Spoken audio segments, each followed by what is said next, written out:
Julie. Oh, my. Oh, gee. Good evening. At this time, we'll have our invocation by Commissioner/Reverend Jerry Langley. Jerry? Let us pray.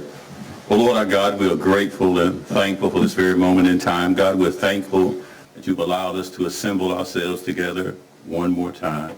And God, now as we convene this meeting on behalf of your people, help us, oh God, to be civil, have compassion, and understanding. We thank you for all that you're doing for this nation, for this country, and this county. In Jesus' name we pray. Amen. Thank you. Thank you, Jerry.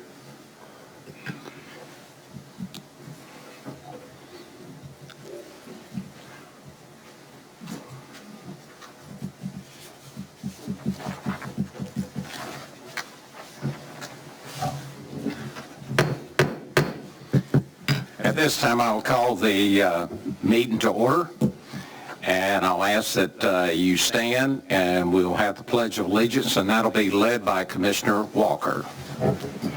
Face the flag, please.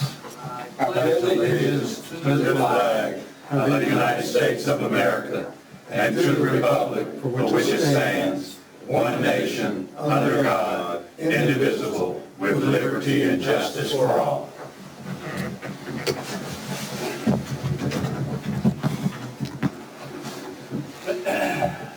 I'm going to ask at this time if you will take your phone and make sure it's in the off button, please.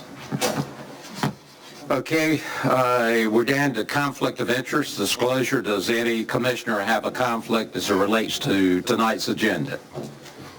Seeing and hearing none, we'll move to the approval of the agenda. I'll entertain a motion to approve. Motion to approve. Second. And we have a motion and a second. All those in favor of the approval of the agenda, raise your right hand. Thank you, gentlemen. We're down now to items for presentation, and that's our service awards, and I'll ask Dolores, if she will, to come forward.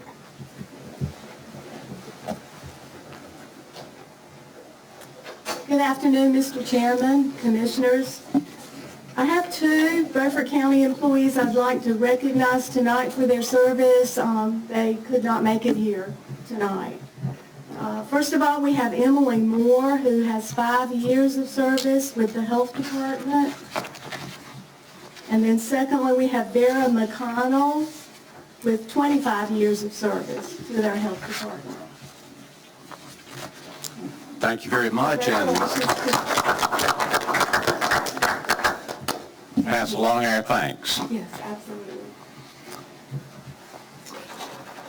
Okay, we're down now to public comments, and the first one is Johnny.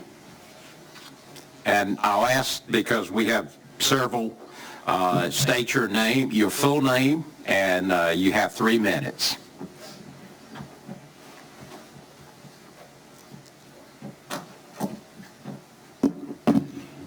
My name's Johnny Houston. I'm here because we have a situation going on with our kids in the Department of Social Service. I think my wife has come and spoke last month or the month before. My main concern is why the Department of Social Services is not being held accountable. Like there's nobody that they answer to. Jurisdiction-wise or otherwise. Me and my wife have been in counseling with our pastor since before this situation even started. And now we find out that they want us to go to their counselors. After we went to their parenting classes and everything else, they have too much control and too much jurisdiction into people's personal lives. But I'm not much of a public speaker, so my wife has helped me write some stuff down. I told her what I wanted to say, and she helped me write it down so y'all will be able to understand it. This board cannot do anything about the court system, but it can do something about the attorneys and employees that have stalled our court dates. They pushed for our continuance. Matthew Jackson has pushed for our continuance several times. We've been waiting since last October to go to court. We never had a 7-day hearing. We've never been heard by a judge other than a hearing about visitation. They are violating our parental rights, our constitutional rights. They're not abiding by the 7B laws. The attorney has supported the DSS director, caseworkers, employees. This board also helps fund their salaries in submitting petitions to a judge that have still to this date have been unverified, unproven. And they use this petition to remove our children from our home. They've never done any type of proper investigation into the incidences that happened that day. This board also holds a contract with DSS and was just signed in June that begins today for a period of 2 years. That contract states that you can issue sanctions on DSS, you can issue corrective action plans, you can fire just like you hired these people. If you, that pay, the people, that the employees that you pay, if the issues are severe enough. It seems to me the issue of removing children from their homes and families that are on no imminent danger is unlawful and is a very severe issue. An attorney that will strong-arm parents into making deals before they've had a chance to go to court, when he becomes aware that what's in his petition is false, instead of just backing off and giving us our kids back. Sir, I'll give you one more minute. You 3 minutes are up, and I'll give you another minute. Since this is, I'll just go from here. Since they've come to us, instead of just saying we made a mistake and giving us our kids back, they've come to us time and time again. If you'll just plead to this, we'll give you your kids back. If you'll just plead to this, negligence was the first thing, and then injurious environment, and then dependency. You know, they're trying to get out of this without having to take no fault to themselves. And I don't feel like that's right, and there's no other agency that holds them accountable.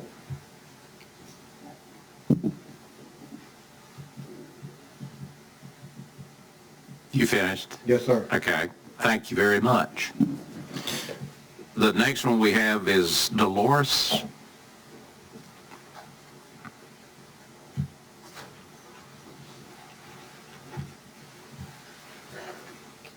Good afternoon, gentlemen, Good afternoon. and thank you for hearing me. My name is Dolores Harris. I am here on behalf of Johnny and Juanita Houston.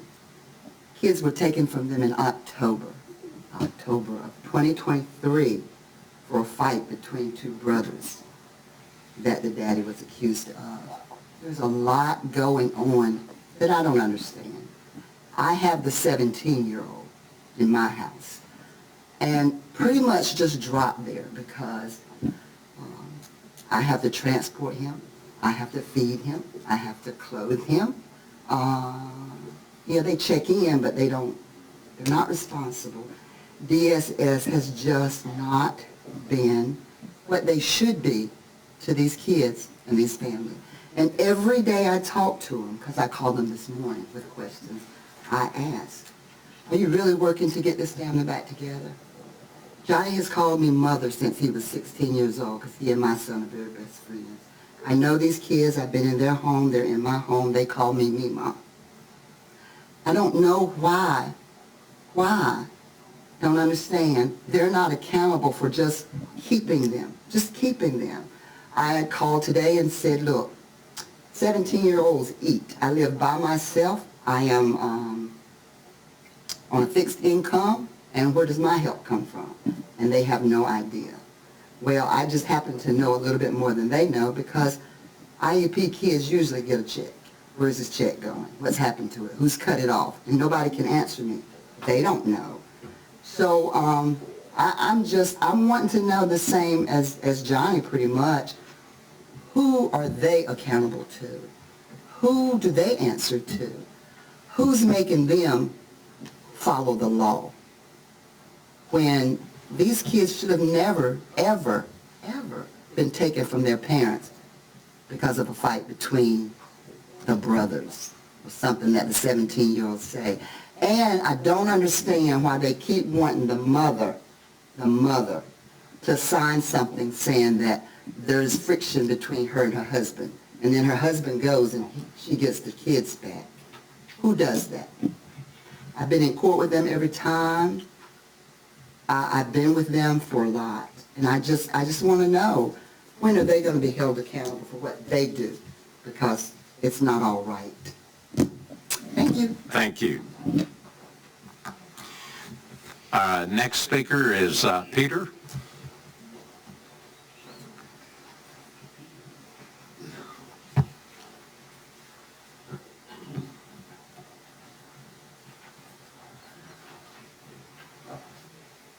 Good evening. Good evening. My name is Peter Karanovich. I moved to Belhaven 3 years ago. I am a registered citizen here. I might be too late because I just found out this past Thursday that non-city citizens of Beaufort County doesn't have to pay to go to the senior center anymore. There's a charge now affecting July 1. But if the senior citizen is funded by a federal grant because it is a senior citizen center, and they're charging senior citizens outside the city to pay, isn't that, you can't do that because you lose your funding, I think. I'm not sure. I may be too late. I just found out Thursday when I was at the center doing my exercise.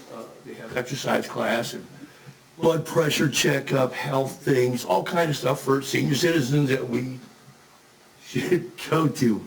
And I'm just concerned that I can't go there now because I'm on a budget just like everybody else. And I come there 2-3 times a week. And so it's like $20 a month or $200 or $175 a year up front. I pay my taxes for the county. Just, I'm wrapping it up. Belhaven used to have a senior citizen center. They don't have it anymore. So I come to Washington. And I've been doing it for about a year. And like I said, I just found out this Thursday that if I want to go to my line dancing class tomorrow, I got to pay either $20 for the month or $175 for the full year. But then if I do it by the month, it comes out to $225. I mean, I understand a deal, but I just feel that it's unjust to charge me if I'm a citizen of the county, but not a citizen of Washington in the city limits. That's all. I just don't think it's right. That's all. Thank you. Thank you very much. Thank you for hearing. Our next one is Jessica.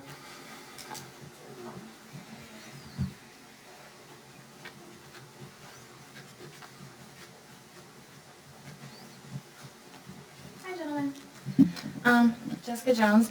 I needed to make you guys aware, since I've been here last, on June 5th, I saw an attorney in Greenville, and he informed me that Matthew Jackson called him on May 23rd and told him that I was crazy and tried to block counsel for me.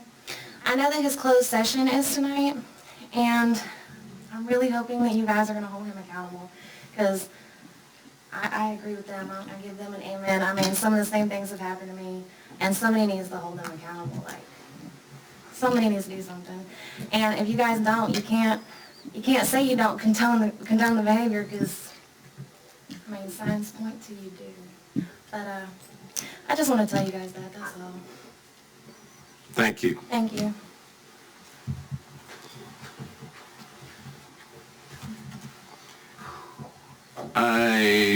Representative Kidwell had said he might be here, but I don't see him. And I do not see Senator Jim Perry. So we'll move to the items for consent. I'll entertain a motion. Well, I'm sorry. Does anyone want to pull an item from the consent agenda? Mr. Chairman, I have a correction on the consent agenda for you. Page 9, I had a typo. Both those numbers should be $152,900.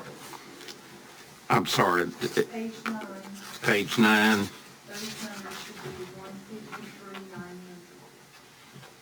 $153,900. Okay.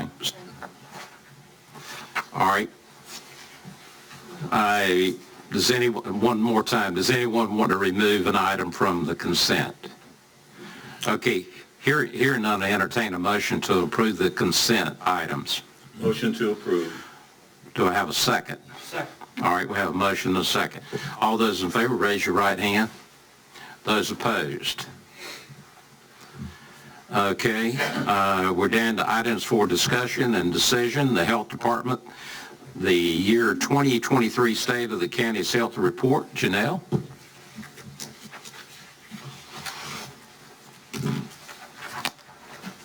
Good evening. Hello, good evening. How are ya? Fine. Good. So I'm here to do our annual report of the 2023 SOTS report, which Public Health speaks in acronyms. So that is the State of the County Health Report. Basically, this report supplements every year when we don't do a community health needs assessment. And I will just put a shout out that I know I mentioned to you guys a couple months ago that we were currently collecting surveys and trying to get the community members and yourselves included to share your voice for our upcoming community health assessment. The goal that was given to us number-wise was 381 surveys, and we surpassed that with collecting almost 492, which is great. We had a good representation of the county, and that's going to make helping compare data awesome. So thank you for that. But to the SOTS report, basically this is just an overview of the county, and our population was recorded at 44,481. Our leading causes of death come directly from our most recent trial, which you can see is 2021, but that will soon be updated next year as of March. And heart disease and cancer were the top two, followed by CVD, chronic lower respiratory diseases, and Alzheimer's disease. And just a reflection, that trial, why it's so important, is helping focus and select those priority areas is what helps drive the health department and other services and programs into the county to help meet those needs. It helps assure that we're creating programs and services that help tackle these leading causes of death versus just creating programs and services just to create them. Those priority issues fell within chronic disease, mental health, economy, and vulnerable populations. And those are those four that I just mentioned of how that prioritization came and kind of where our focus is. So this report will reflect those priority items and how we tried to meet some of those as well as some data points. So if you remember, we did start employee health in 2023 at the health department. These clinic services were offered to all full-time county employees to provide appointments for sick visits, minor injuries, as well as prescription and behavioral health. And we had 87 employees who were seen in Healthy Living Clinic. Obviously, this ties directly to chronic disease because this was a benefit to employees who were able to come to our employee health clinic, get seen. If they were able to return to work, we were able to get them back to work sooner. If there was something we could help, whether it's prescription or go home, we were able to recuperate them. So again, that they're coming to work healthy and ready to work versus struggling. We also had our breast and cervical cancer prevention program where we were able to see 120 patients enrolled in that program last year. This program provides free or low-cost breast and cervical cancer screenings as well as follow-up to those eligible. Under priority issue number 2 is mental health, and we did have our behavioral health services. Clients basically are able to receive psychiatric and counseling services to assist with various disorders or issues, and 88 clients have had an initial visit with our behavioral health counselor, and 77 returned for follow-up behavioral health visits. And I'm just going to do a quick shout out. This is not in the report, but we actually recently ran into an issue with a client who's been seeing us for several years with behavioral health, and his insurance suddenly became out of network. They basically didn't want to enroll with us. We tried to do what we could to get a network with them, and they said no. Well, a testimony to our counselor that we have, they switched insurances. They weren't going to switch counselors. They were going to come, and so that's just a testament to her and all the effort she's doing there.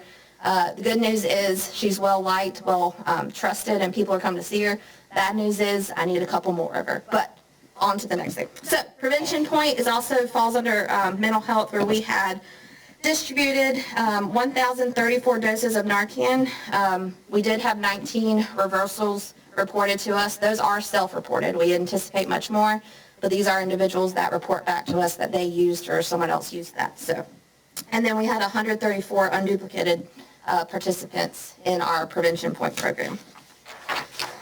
Our other priority issue is economy. For this one, obviously, as far as a health department, that priority issue, we can't do so much there besides ensure that we have a strong workforce and continue with that, as well as help support some of the other fundamental things that might help people with their households or family, unemployment, sharing those things with NC Works, things of that such. But you'll see here that it was reported $56,081 was the median household income for Beaufort County. 17.7% of Beaufort County residents live below the federal poverty level, and we had an unemployment rate of about 3.6. So obviously this data is great to keep in mind too, because obviously with the new community health assessment coming out, it'll be a great comparative issue as well. The last priority issue was vulnerable populations, one of them being our mothers and infants. I know I've talked to you guys before about our maternal and infant mortality rates in Beaufort County. Our SIM-HEART, which is Care Management for High-Risk Pregnancies, is a program that works directly with mothers pregnant, maybe high-risk pregnancies, to help have healthier outcomes. And we had 73 women served in 2023. And then also our CMART, which is Care Management for At-Risk Children, and we served 69 in 2023. Testing is POWER, is free, confidential HIV, Hep C, and syphilis testing. That test is able to be conducted in the community anywhere in Beaufort County, as well as 2 other surrounding counties. This is offered free of charge. We tested 93 for HIV, 51 for Hep C, 68 for syphilis. We also were able to offer a safe sleep program. Unfortunately, the funding for this program went away, but it was awesome. We were able to provide safe sleep environments such as the fold-out cribs, basically, and give those to families and residents who identified not having a safe sleep for their baby to rest. And we were able to distribute 108 of those to parents in need. And last but not least is just a kind of overview highlight of 2023 for some pictures, kind of put a face to some of the awesome work that's being done. We did conduct over 30 presentations and outreach events throughout the community in 2023. We had our annual teen health fair that we had over 200 teens attend. We had a community baby shower that was able to be held with some excess funding from a grant we had, and we had almost 150 moms, new moms or expecting mothers attend, and it was fantabulous.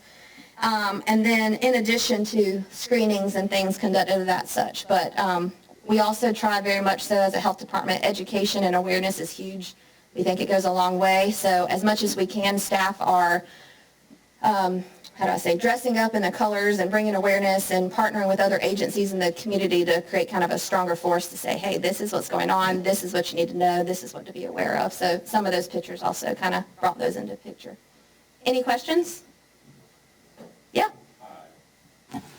Commissioner Langley. The leading causes of death, this is just the top 5. Oh, yes, sir. Because when I said diabetes has to be somewhere around. Very close, yes, sir. And that's still a lot of things that we see with, for example, heart disease and a lot of those, you'll find diabetes as a risk factor, as well as something Beaufort County is definitely struggling with, which is where our diabetes prevention and our DSME, which is diabetes self-management classes, come into play. But yes, those were just the top 5, so diabetes is up there on that list, yes, sir. Thank you. Commissioner Rebholz. On the behavioral health, Yes, sir. you mentioned you needed more of counselors. Can you delve into that a little more? For example, are we not serving the demand that's there? No. Or As a county, as other counties, the provider ratio for behavioral health counselors to people are not where they should be. Now, what I will say to that is I know our wait list right now is about 25 patients. Our counselor manages that wait list to the best of her ability, where if there is a self-harm or something more critical that she is able to move them up the list and do as much as she can to get them in and seen. But there's just not enough mental health counselors to meet the need. Now, what I will say is I'm currently working on a grant, as well as another staff member is, in hopes to get us another counselor to help meet the wait list that we have, as well as hopefully open it up to more people to be seen. okay. Commissioner Booth. So you had 69 pregnant women that visited your center last year in 2023, is that correct? For the SIM part, right? Yes. Yes. How many babies were born? Well, from that one? Are those ladies? So the children, the 69 are children already born. Okay. The 73 were the women at high-risk pregnancies, and I do not know the number of the outcomes on this report, but I can get that to you. Okay. I was reason I was asking, I keep seeing we have a decline in population, and you got this many pregnant women going through your office a year. I wonder where them babies going. Now, I know we also have, because the disparity that we see as well in minority women. So we have our Healthy Beginnings program, which is not up here, but that is a funding that we go for, and we will reapply this fall. She has a caseload of 40 women, and she works with them during their pregnancy as well as up to the age of 2. Do you count them over and over? Is the same woman you count it? Does she come 2 times? Is that? So in the program, in this program, it's within 1 year. You can't be more pregnant than one time. And I understand that, but if she stay pregnant for 9 months and she go see you 4 times, do you count them 4 times or just 1 time? No, this is just one time. Okay. Yes, sir. Other questions? Okay. You want to go to your next item? I will gladly. All right, let me get my papers. All right, so in front of you guys, I am requesting a position reclassification from our public health education specialist to a public health educator 2. As you're fully aware, we had a MAP study done in the county recently, but DSS and health department were looked at of our current classifications, but the job duties were not looked at because we fall under OSHR. Following that MAP study, I did submit the current job description for the public health education specialist position, and due to the evolving duties that it's now overseeing, it's gone from managing or overseeing 2 programs such as tobacco cessation and faithful families to now also including MAT and the jail health education, prevention point, obviously very involved too with the opioid settlement dollars through the Behavioral Health Task Force, as well as the Second Judicial Court involved there. We did submit that to OSHR, and February, OSHR submitted back that this position did qualify for a reclassification as a public health educator 2. If you were to move this to a public health educator 2, it would also, the rest of the positions in that department would all then be at the same. This is the only position that is not classified in this department as a public health educator 2. Yes, that's my plea. Okay, Commissioner Rebels. This position was in the expansion budget, It was, yes, sir? and what did we do with it? You voted it down. Okay. So now you're bringing it up this way. I am, and if you so choose not to, that's fine, but that means I need to take a program away because otherwise she's overseeing more programs that she qualifies at a higher level than not. So then I have to get rid of a program. Yes, Brian. So Janelle does really well holding her own, but what I wanted to help explain a little bit more was the difference in DSS positions and health department positions. Because they are quasi-state, those job descriptions are reviewed by Office of State Personnel. For county jobs, we would look at those. We did those through the MAP study. Now, they looked at these jobs in the MAP study, but they only looked at the salary ranges to see if they're compatible because the state really doesn't care about that. But the state has complete control over the job description. They give us the job description that reads, this is what that person does. So if it were a normal county job, we would look at it, we would say there have been some changes, we would bring that either during a salary study or we would bring it to you on our own to say we've studied it, here's what they say, this is where it needs to be, and we would have control over bringing that to you. You would have the up or down on that as well. For the state, it's a little bit different.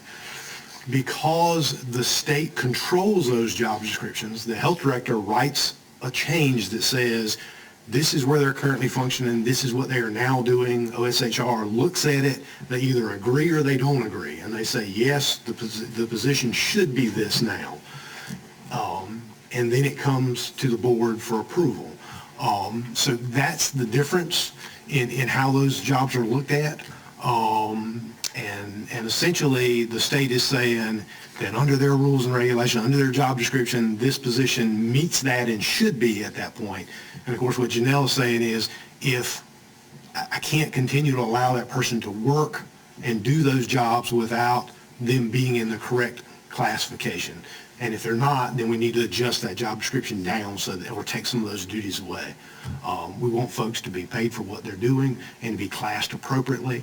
And because they're quasi-state, and DSS and Health Department are that way because they're funded through state dollars and they have control through that, it's a little bit different. Well, does the state pay part of this? Sorry. If we, Sorry, this position is part state funded, yes, sir. so any increase would be, 40% of this position is state funded. so the increase would be 40% would be state. Well, I mean, tit for tat, I guess we could operate, but we would have to change the budget from what was just approved. Because to my knowledge, it would be an increase, that $4,963 in county dollars. This is only the county dollars. Yes. But also, I will also add a side note that both the grant I'm working on and the grant that this actual said person is working on, the goal is to supplement fully her and save the county all that money as well. Is to supplement all the county dollars that are associated, is our goal. Yes, Commissioner Booth. I understand that this is state personnel. How long have the lady been doing this job? 5 years. And all of a sudden she got to be reclassified? No. So with the change in the opioid and substance misuse, that's changed. Isn't this one of those positions that we use some of that ARPA money to fund? ARPA? No, sir. Yes. All right, when she been doing this job for 5 years, and the state just looked down here and said she's doing more than she should be doing. Is that correct, or did you send it to the state? I sent it to the state. Well, why did you wait 5 years? Well, at the beginning, like I said, the substance misuse wasn't as it is now. So before, she was just faithful families, then it added on tobacco cessation, and now with the development of other job duties and classification or responsibilities, it evolved. I'm a firm supporter of employees. Yes, sir. But this kind of action is what got us in trouble years ago that we tried to correct. And I have a problem, even though the state is doing 40%, Pitt County just raised their sheriff's salary. Should we do it because they do it? Probably yes. Craven County done it. And that's the problem I have with it. I understand. Yes, sir. I would also say that when I first looked at this job classification months ago, so the fall, the last time I came up here to do a reclassification, I thought the instruction that was given to me was to put it in the budget so that it wasn't in the mid-year. So I did do that. But the reason I am up here again is to fight for just what you're saying. I get it, that coming up here, submitting it, coming back. But the reason I am here is to create that same platform, because right now I have a new employee that, because she was a public health educator too, has only been here a year, is making more than this said person who's been here almost 5 years. So I am trying to right those wrongs by this classification. So Commissioner Booth, and I hear clearly what you're saying. Some of the issues that we ran into were compression issues that we were trying to address through the salary studies. And that was caused by bringing people in and putting them in the same grade, the same pay, and lumping them in there and not spreading them out based on their education and experience and their job duties. So that was part of the reason we had such compression and why those salary studies helped us spread that out a little bit and solve those problems. I would push back a little bit to say to you that it's not us bringing appropriate descriptions and appropriate classes that caused those issues before. It was not applying those as they should have been, in my opinion. That was before I was here. I did it. I've done it a little differently since I've gotten here. And I'll just tell you, and we've tried to adjust that. But I don't think that this, what Janelle's bringing to you, is what caused any of that prior. So I would support her recommendation to you. Commissioner Langley. Okay, I did hear you say that you were applying for a grant, and that two grants, and if you were successful in achieving those grants, that this salary would be covered. We would be supplementing this salary as well as part of our counselor salary, as well as hiring that other counselor I mentioned It's a relatively big grant, and we're going for 2 different ones, so if we didn't get one, hopefully the other one would come through is our goal. And the time frame for the grant, how many years? 3. 3 years. Yes, sir. So basically, if this were approved, for 3 years, the county would not have any extra money in it, but at the end That'd be the goal. But at the end of 3 years? Yes. Okay, thank you. Anyone else have a question of Janelle? If not, I entertain a motion to approve the recommendation. Motion to approve. Is there a second? I'll second. Okay, we have a motion and a second. All those in favor of the recommendation, raise your right hand. Those opposed? Thank you. Appreciate your time. Is there a suggestion on which program to remove from the commissioners? You gonna do the grant, you won't let them remove none of it. Well, in the time being, I mean, I have a feeling, and I'm just asking for guidance because I haven't had this situation before. So with this, no, sir. do too. I thought it passed. Motion failed. No, it failed. Oh, okay. Did it not fail? Yeah. 3 to Yeah. 4.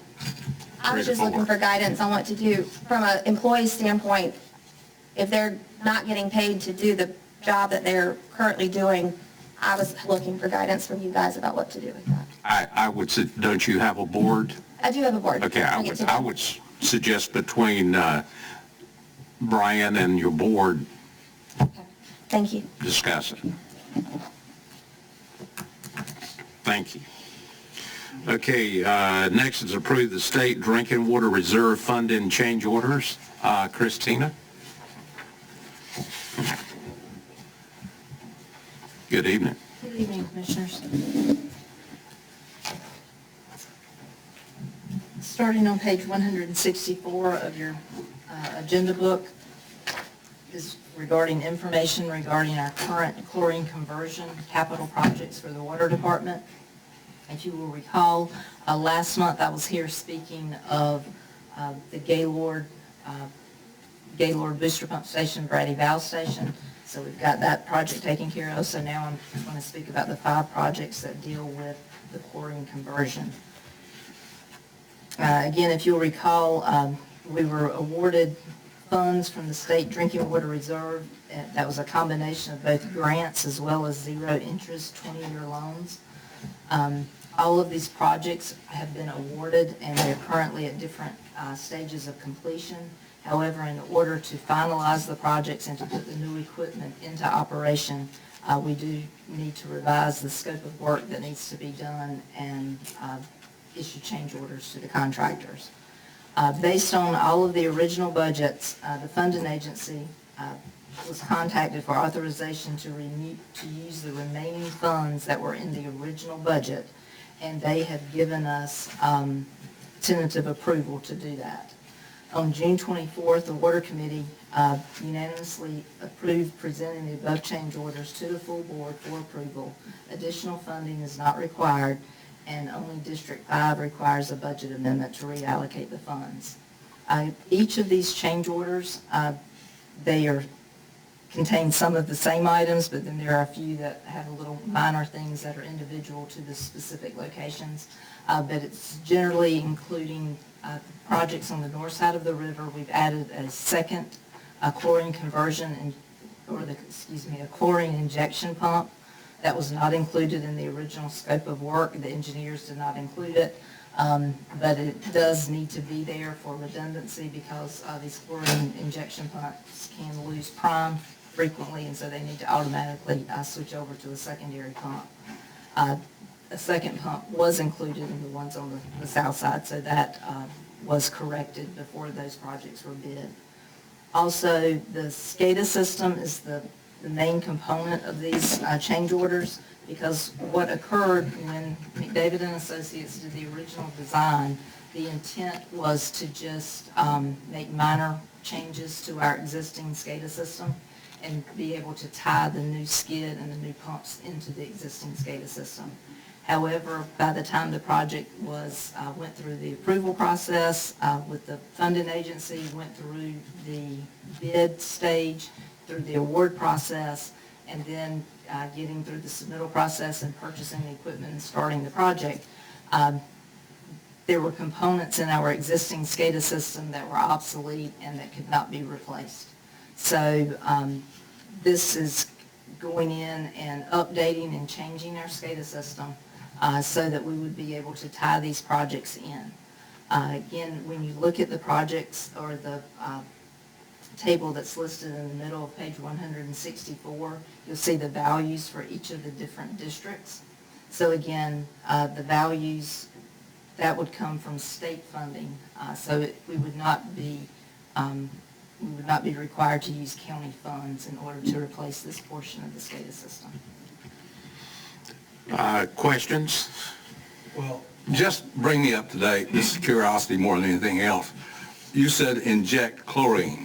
This is chlorine hypochlorite, or what are we using? Yes, sir, liquid. So we currently are using gas chlorine and we're converting to the liquid chlorine.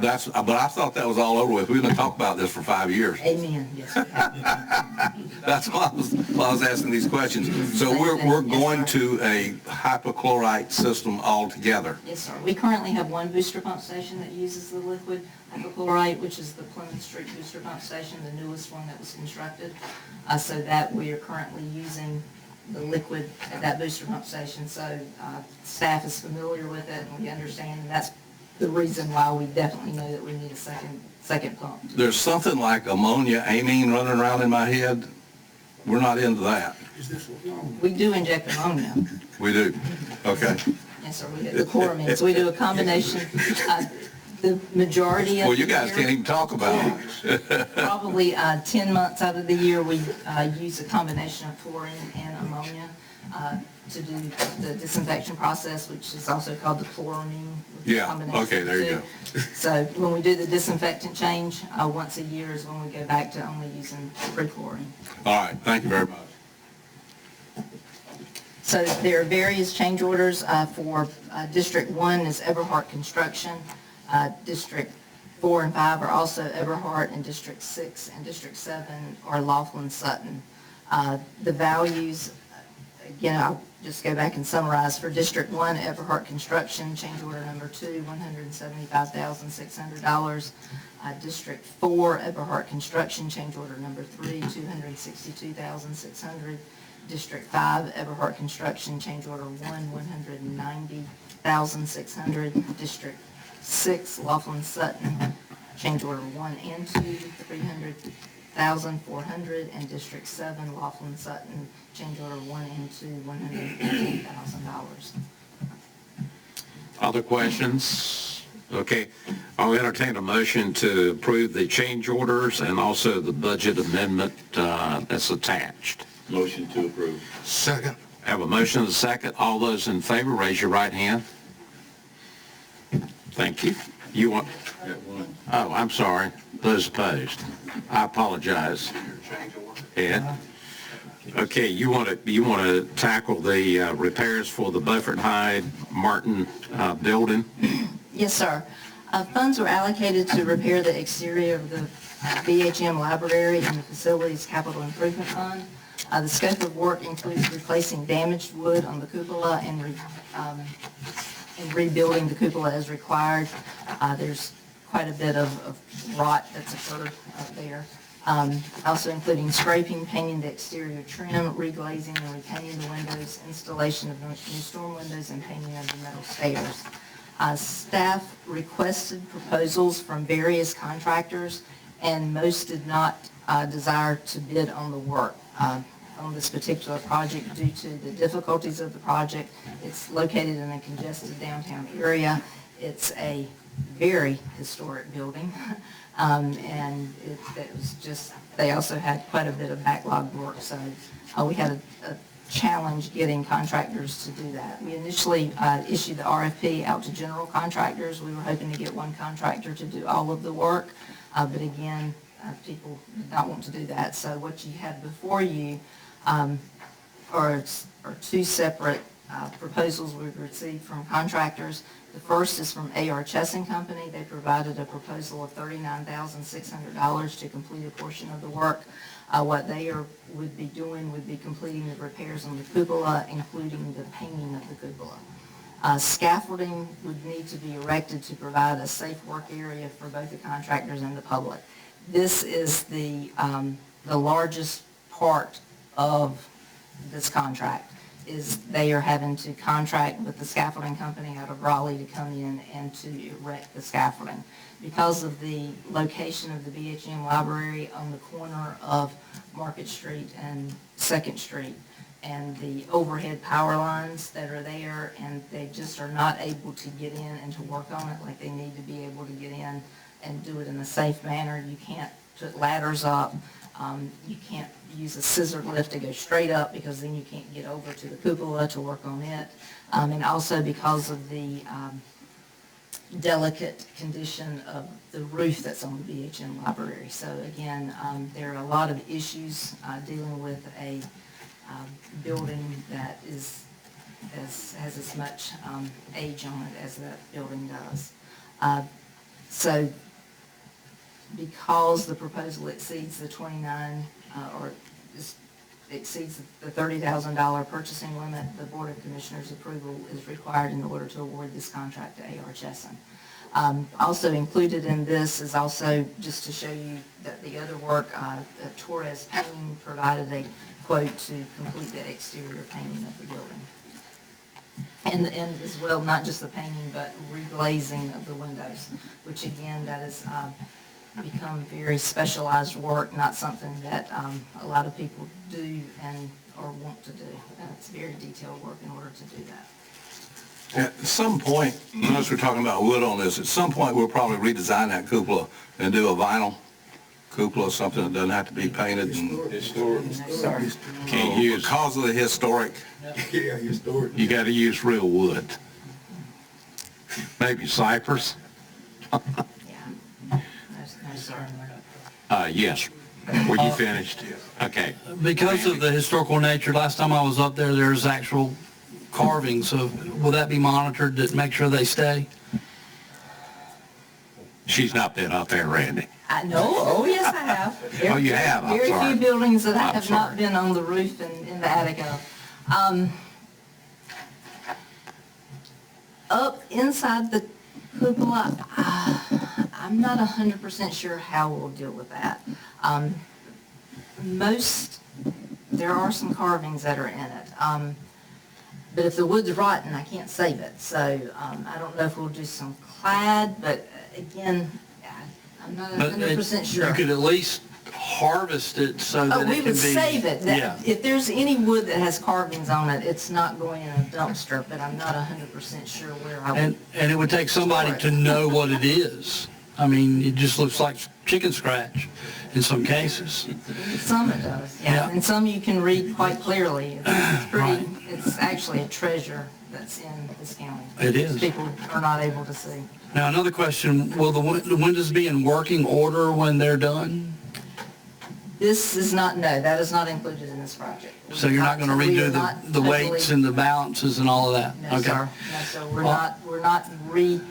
We're not refurbishing the windows. We're just trying to get them so that it's more weather tight and not rattling. But no, sir, I'm not planning on taking out the gates. I put those storm windows on there probably 50 years ago, and there's really nothing wrong with them. So a little cleaning, a little greasing, and definitely paraffin wax would get them working again.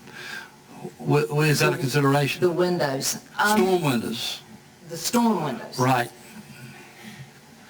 We're looking at some of them. There are some issues with it because of the way they have been used and taken care of. So, I mean, we're looking at each one to see, but the storm windows themselves don't have any historical value. No, but they are approved by historical Yes, committee, yeah. yes. No, they were installed right. They've been there 50 years. They've stayed there, that's right. The last thing is, I see about the glazing after the painting. The glazing should come, the glazing before the painting. The glazing should come after the painting because that raw wood, the oils get pulled out of the glazing. And if you paint it first, it stops that from happening. the glazing would last about a year or two before it starts falling out again. So that would be my only thing, my suggestion, and you can look into that, but that's the way I've always done it. I'm very familiar with glazing and that sort of thing. Then we'll go back and look at that. And I'm, the way that it's written here, I'm not sure. It said glazing and then painting, but I would paint it and then glaze it, and then you need to paint it again. Well, I was going to say, I think that was the intent, because once you glaze, you don't have the raw glazing. You go back and paint the glazing to paint. And the glazing needs to crust over before you paint it. So it's a long battle to get this thing right. It is. But if you do it right, it lasts forever. It'll last a few years. Well, it lasts a long, long time. I'm hoping it lasts past 2 years. Until Randy dies. Yeah, lifetime. Can I ask a question? Yes. The contract has been awarded. Was the scaffolding included in the bid process? You said because of where the building is located, we have to get those scaffolding. Was that in the bidding contract? No, sir. We did not dictate means and methods to the contractor. So we told the contractor what it is in the RFP we put out. We want someone to come to this cupola and do the repair works. And they gave you a price knowing that they couldn't hang on side of that wall. Yes, sir. And we accepted it. Yes, sir. Okay. So the price of $39,600 does not include scaffolding? Oh, yes, sir. No, it does. Oh, okay. It does include the scaffolding. Okay. Yes, sir. That's. But it wasn't in the original bid form, the scaffolding. It was not a line item. When initially, when we looked at this and did the initial budget, I did not think that, I thought they would be able to do it with a combination of a lull, because you can go up and over, and I thought that they would be able to reach. The power lines are really what threw a monkey wrench into it. For them to be able to get onto all 4 sides of the cupola. They could get to the front from Market Street, and they could get to the sides, but you couldn't extend far enough around and get on that. Because of the level of work that needs to be done, they couldn't get on the back side of that cupola and really do the work that's required without a stable platform to stand on. Okay, it does not require additional funding, but because the contract exceeds the policy of $29,999, we have to approve the contract. So entertain a motion. Motion to approve. Have a motion and a second. All those in favor, raise your right hand. Thank you. Okay, next items are from the emergency services. So, Chris.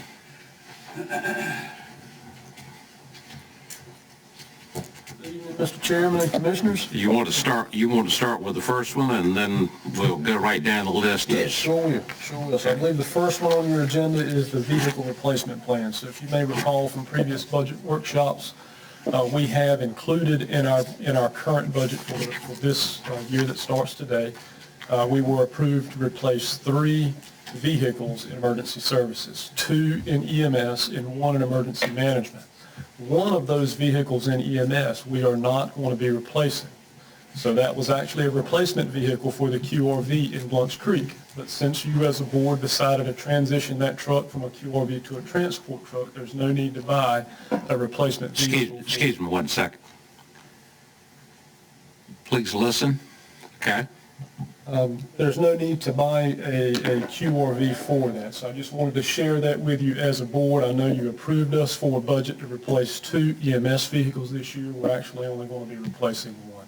And what you have before you in this agenda is the approval that we're seeking to proceed with the PO to purchase our remaining EMS vehicle as well as our approved EM vehicle. We're using the state contract on that.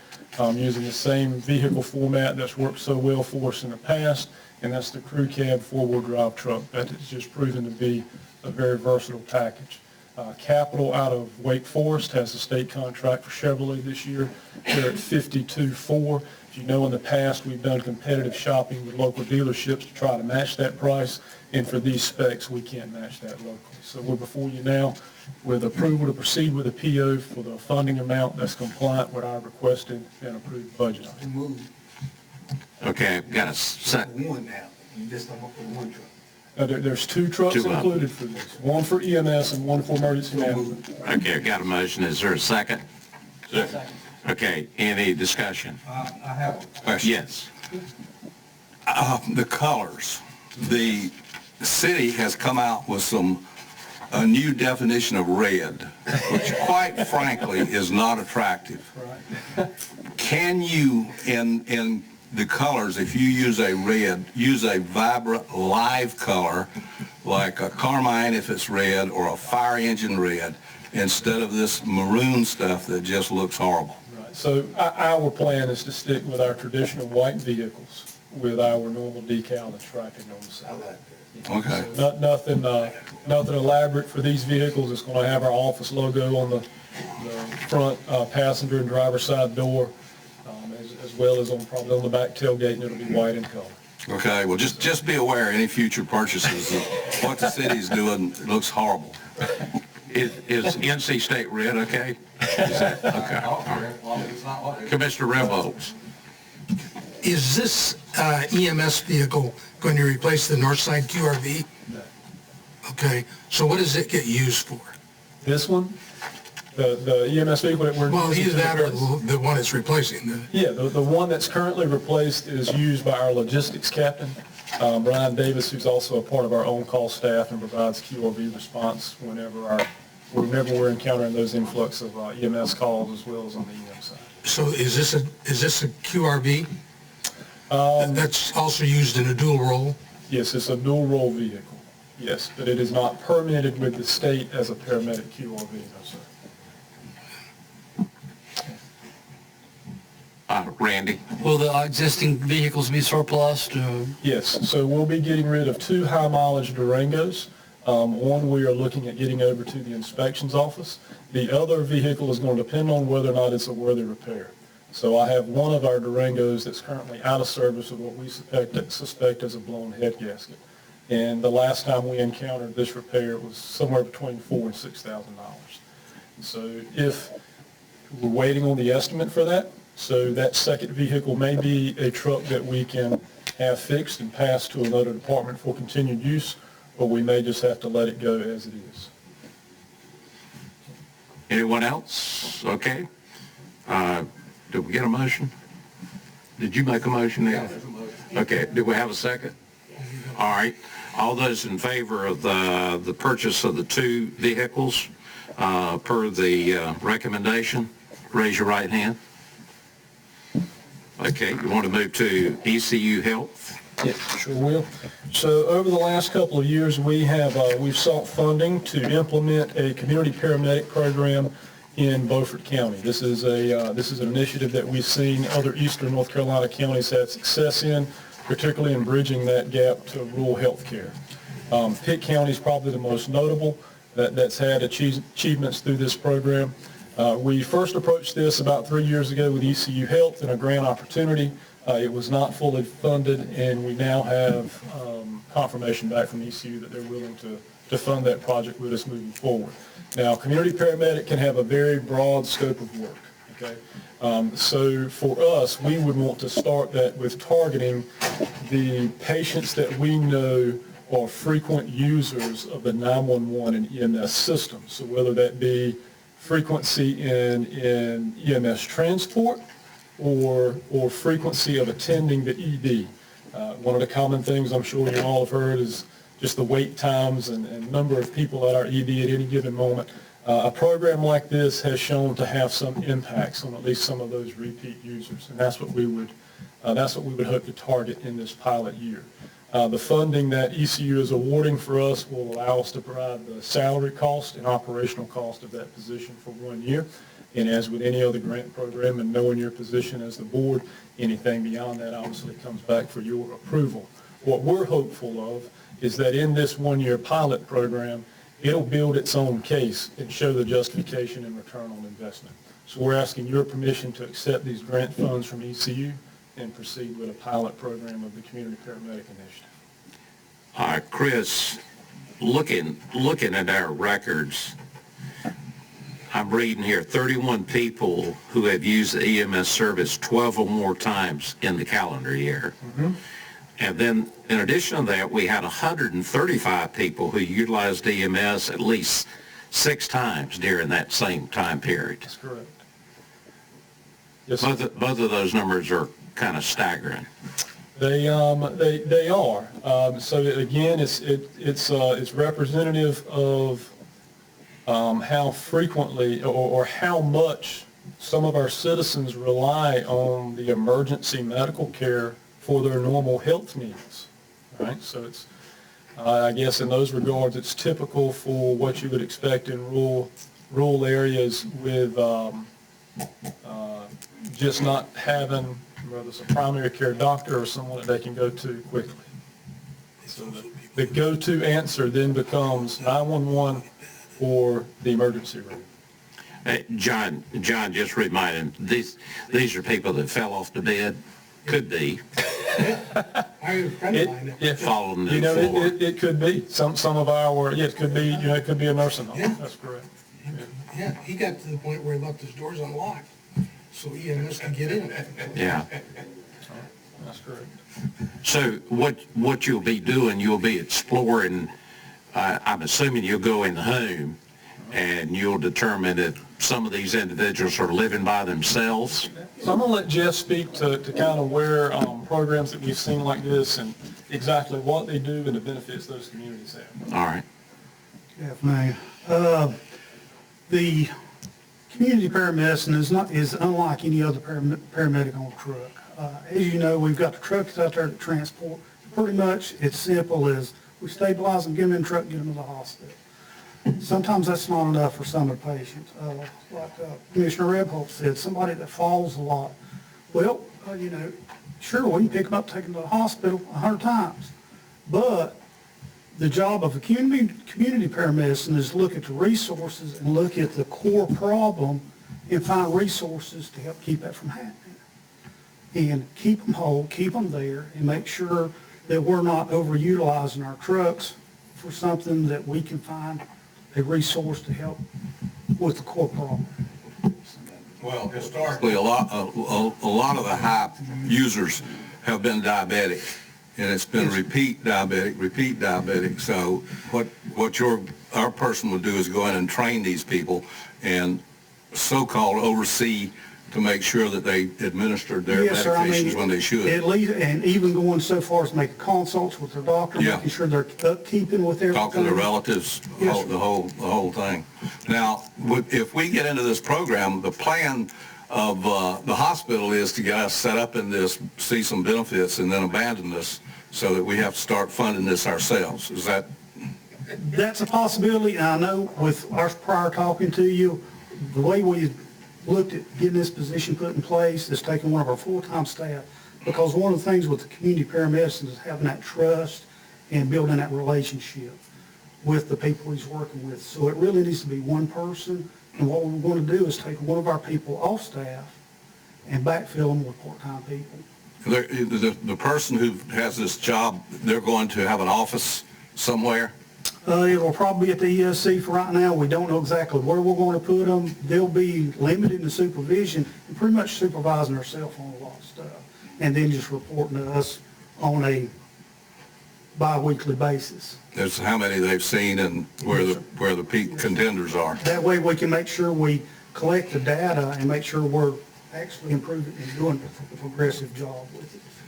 And, Well, the benefits to the hospital system, because they've been dinged, I thought they'd lose 1% of payments because of too many high return patients.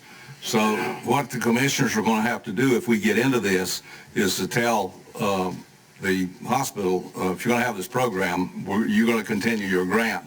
Otherwise, we're not paying for it.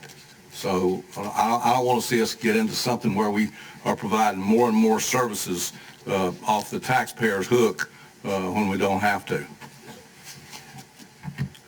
There was one year at our conference, there were some counties out in the western part of the state that had implemented this, and they were talking about how successful they were and how many calls how the calls had decreased because of the contact that this person was constantly making with these, what they were calling repeat transporters.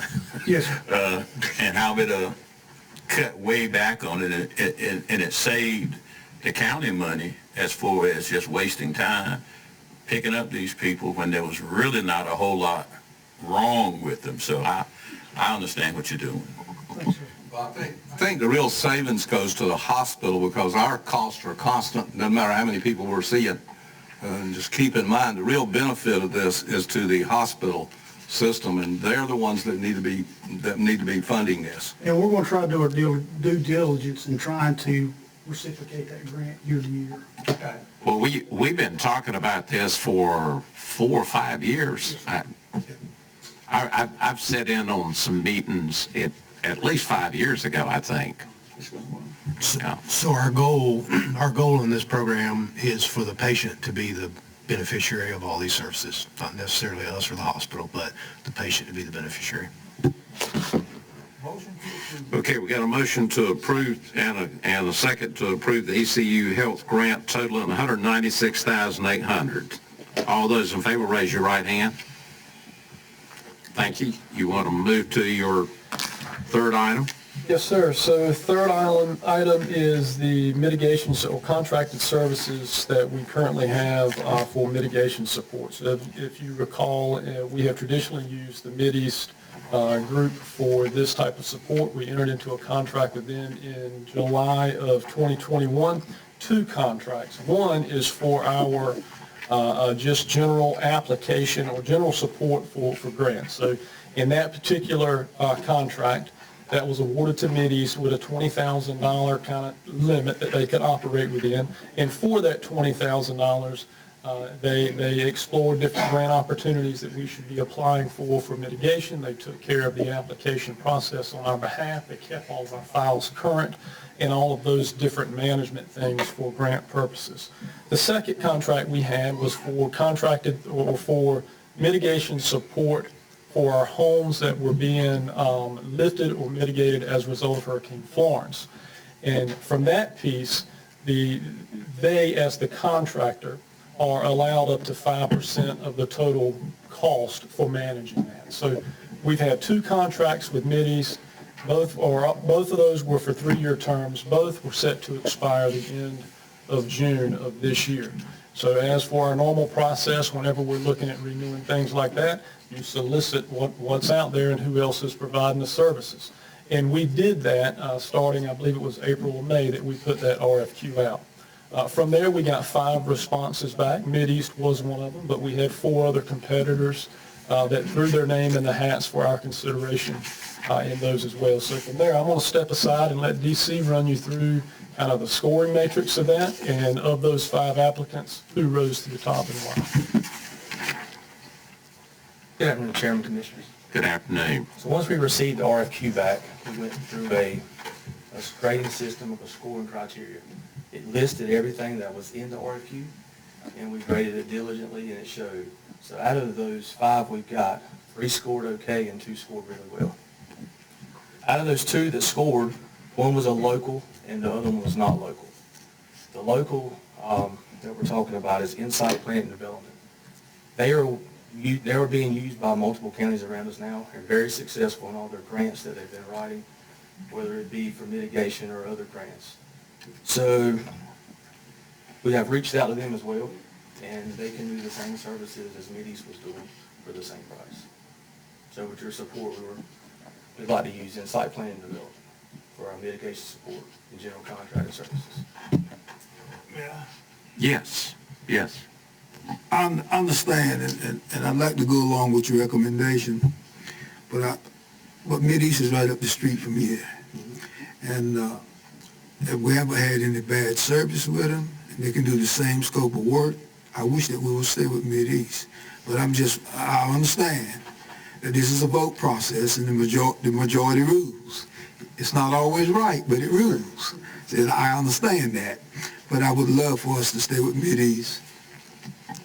DC, because I recently, in the last 30 days, have had a complaint, even with the new one, What is the appeal process if the homeowner is unhappy with the work? So the appeal process through the state, they would start with, because this is the HMGP project, of course, they would have to start with, like, it would be Mideast, and Mideast would send it to the state, would be their project manager, would be John Bordeaux, and that would go to Steve McGugan with the state.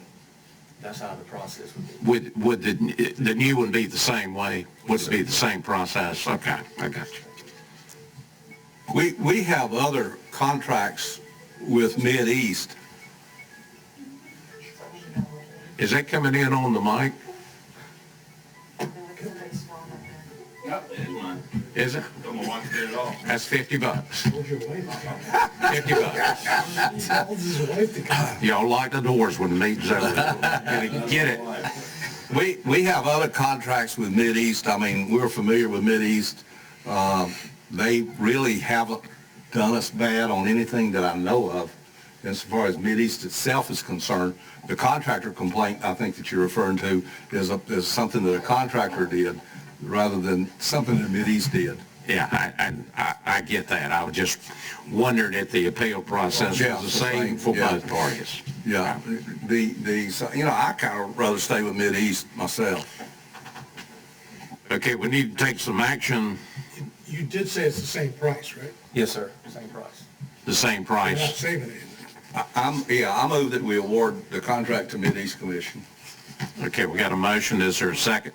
I want to clarify the price piece, though. So for currently, Mideast, under their mitigation support contract, they have a $20,000, basically a blanket PO that they work through to them, okay? And part of the RFQ that we sent out, we asked for fee schedules, right? How much, for different services, how much do you charge for a particular fee? That was one of the things that the Insight provided and Mideast did not. I'm being transparent, right? So, and as we looked at what Mideast or what Insight is providing to other counties, for example, the Craven County, correct me if I'm wrong, what were all the grants that they wrote for that $8,000 invoice? For the $8,000 invoice, they did the final complete brick grant. They also did the FMAs for the 2024. They did the Gold Leaf, they did the Tiger Dam, and they did one more grant through GIS complaint. So when we're talking about price, I just want to be clear. Insight will charge us by whatever work they're doing. They charge us by the job. So if they don't operate under $20,000, they say, okay, what do you want us to do? And this is how much it costs. Mideast is opposite. Mideast says, I'm going to give you $20,000 worth of work. So it's just a different way kind of billing. And what we have found is the success of Insight on those grant programs is good, and our counties around us are having some benefits from it. So Mideast will not write your grant, but they will review your grant. And that's even what they said in the RFQ. Where Insight has grant writers. They also have recovery specialists that can come in and help you get your money quicker. They have their resources that they have, and their bench depth is a lot deeper as well. But since I made this motion, I would like to table this, and you bring in your fee schedules from both of these outfits, and let's see what we're looking at. Because we don't know what we're looking at. Yeah, do you have a spreadsheet with the scoring? Did you send it to me? Okay, well, we got to, did you motion? I'll recant my motion and ask to table the issue till the next meeting. Okay, we got a motion to table. Do we have a second? Second. All right, we got a second. Okay, all those in favor of tabling it till the next meeting? Is there a time issue on this? So right now, effective yesterday, we are expired from our current contracts. Now, what that means is by our current contracts, so these houses that are currently in the work, the one that you just referenced, Mideast can continue to do that function for those homes if they choose to. They're not obligated to by contract. If they choose to, they can. So I'm just saying that you're right, but that's not for me. That's not for me to answer on their behalf. Where's this stuff coming from? Insight? Yeah. They're based out of Wilmington. They have a place in Wilmington and one in Goldsboro. And the second runner-up in our scoring process was a company called IEM. They're essentially a U.S.-wide. They operate in all 50 states and all the U.S. territories.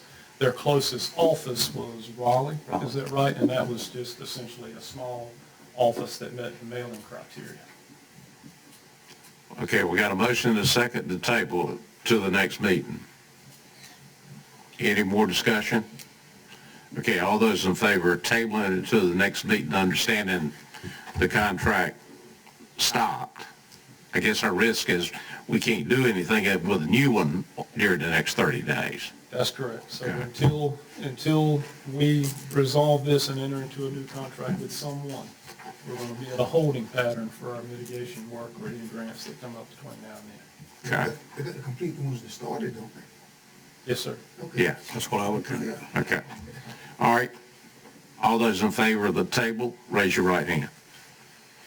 And just so we're clear to what you would like us to bring back next time, you're particularly interested in the fee schedule and what each of these firms are going to charge us for certain functions. Am I right on that? Right. Well, and also, I'm interested in the scoring.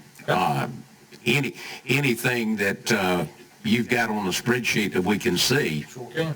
that would be great. And I think there's 3 firms mentioned. There was 1, 2, and 3. There's a Raleigh firm, there's a Wilmington firm, and there's our local firm, Mideast. So we're really talking about 3. Are we talking about 3 firms? 5 presented, 5 responded to our RFQ. So we're talking about scores for 5 different firms. Yes, sir. Oh, okay. And if the board, we have that, I just don't have it in front of me, and I can't recall it from memory. So if it's something you want to talk about later tonight, I'm certainly open to it. Yeah.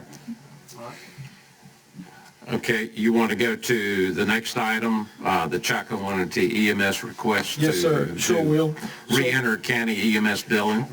So a quick recap, in 2020, Beaufort County began an initiative to go to countywide billing. And at the time, that was intended to help the agencies with the billing process and make us eligible in a better position for Medicaid reimbursement for some call costs that we could apply both state and federally with.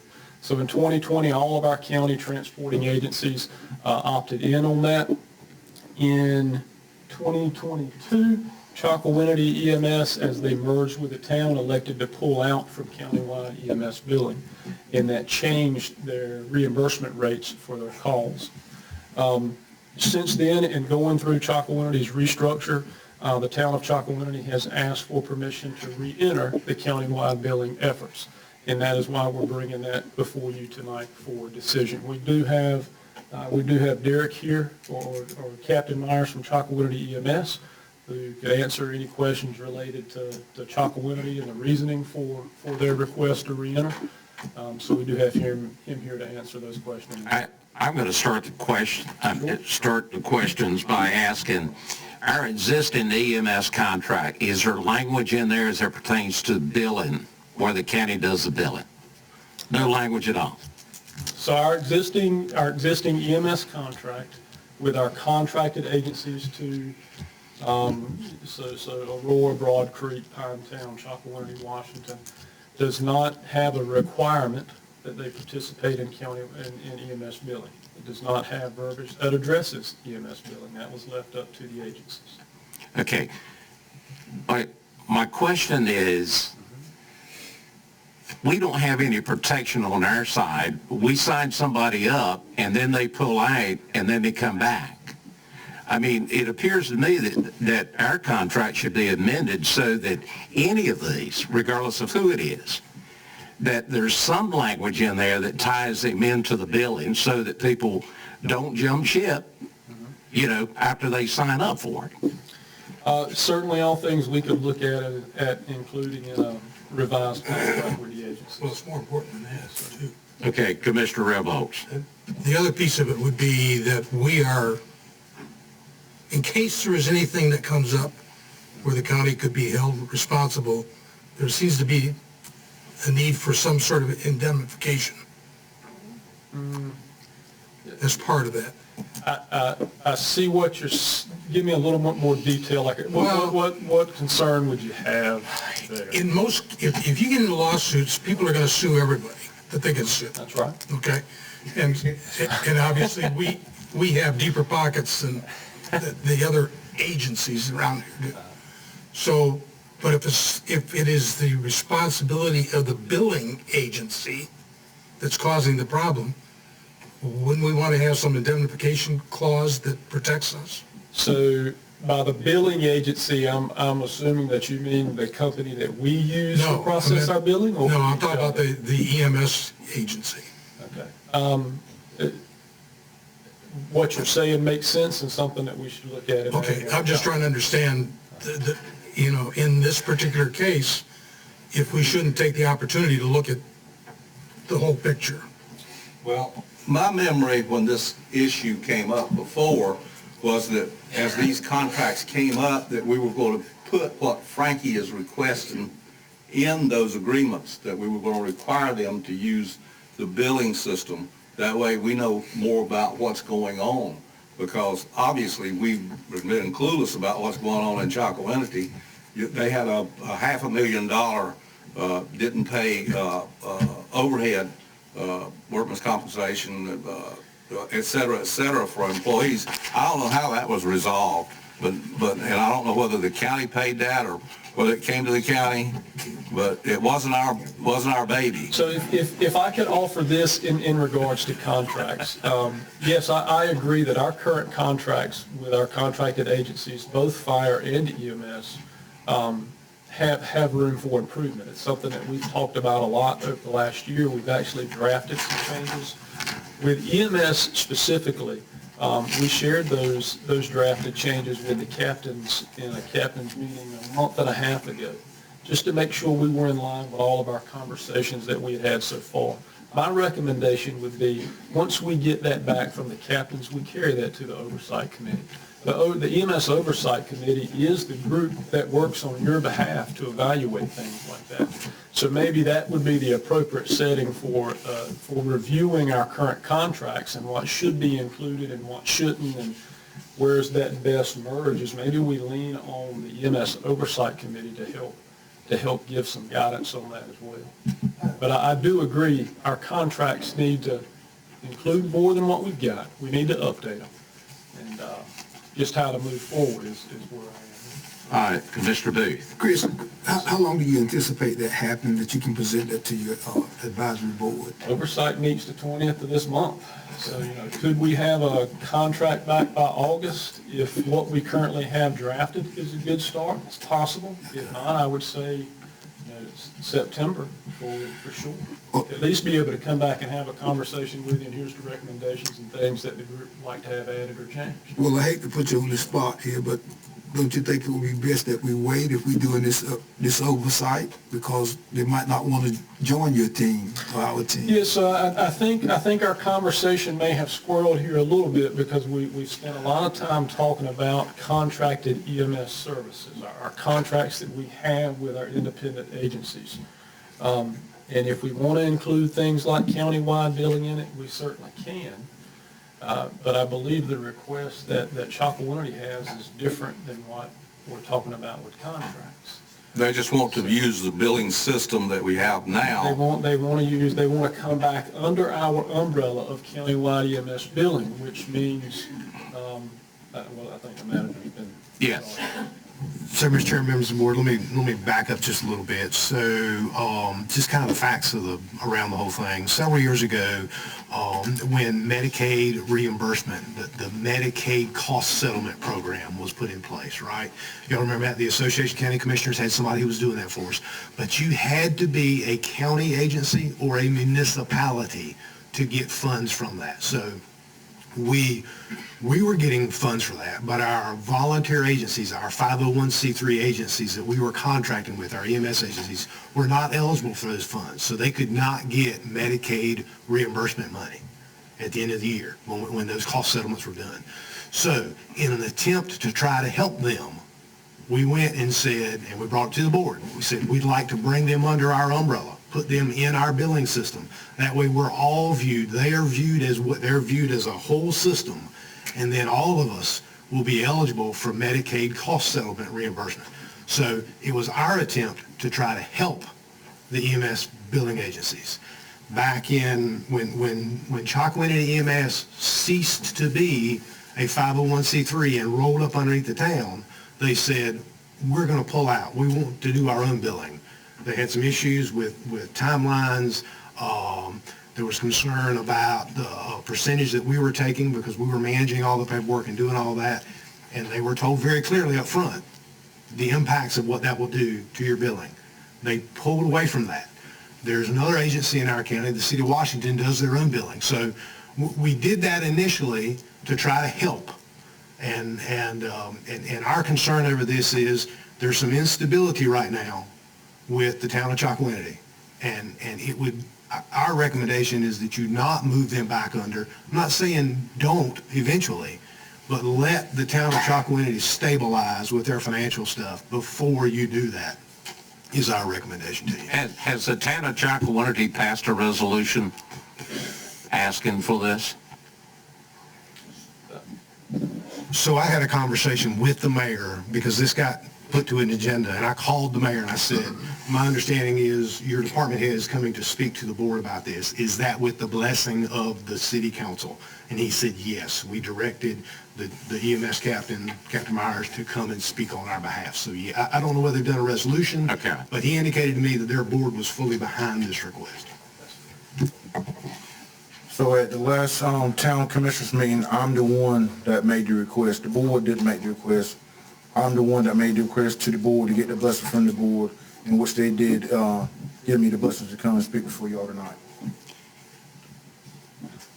Well, I serve on the EMS oversight, and we've had some discussion, and I'm not sure whether this is in the contract or not, but one of the concerns that I have as a commissioner, this is me speaking, serving on the EMS oversight, and I have voiced that, is that we're getting budgets from people, and those budgets are not what I consider to be enough information for us to make a decision.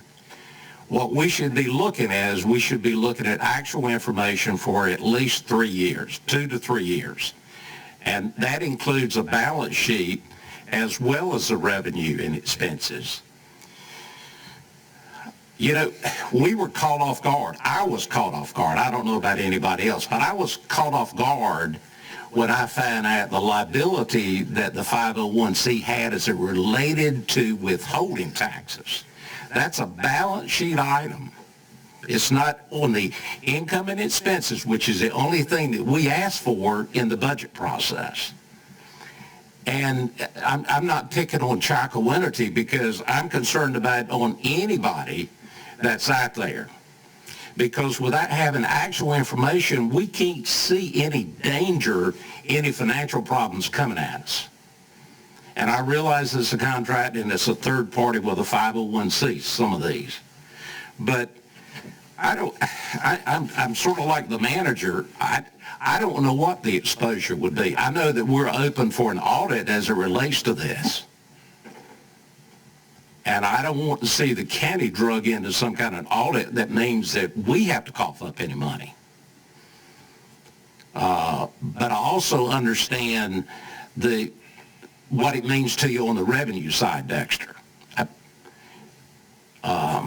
So I'm kind of torn in between.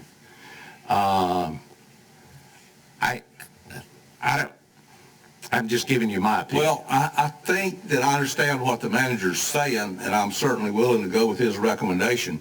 We're not saying never will we take you in, but this is not the best time. There's several lawsuits yet to be resolved, and we don't need to become entangled in this until the waters get clear at Chalkawinity about which way money's flowing and whose pocket it's going in or has gone in. If we ask the town of Chalkawinity for actual information as it relates to EMS for the last 3 years, balance sheet information and revenue and expenses, can the town of Chalkawinity give it to us? My honest answer that I can give you tonight, until they have the 3 audits done. The first audit is supposed to be completed, I was told by the end of last month, early part of this month. until they done, I would say it's not gonna be 100% accurate. What I can tell you is that the town did hire a contractor that was recommended by the state. This lady has been, 50. this lady has been very actively, building the books back. And that's why they haven't had the audits yet, because the books are not right.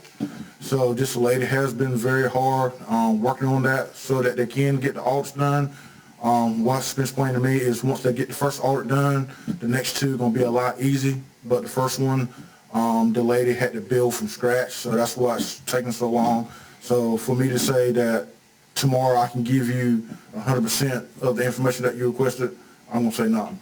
And that's just me personally talking, from what I know. What I can tell you about the payroll taxes, that was back when it was Chocowinity EMS Incorporated. Them payroll taxes, to the best of what I was told, was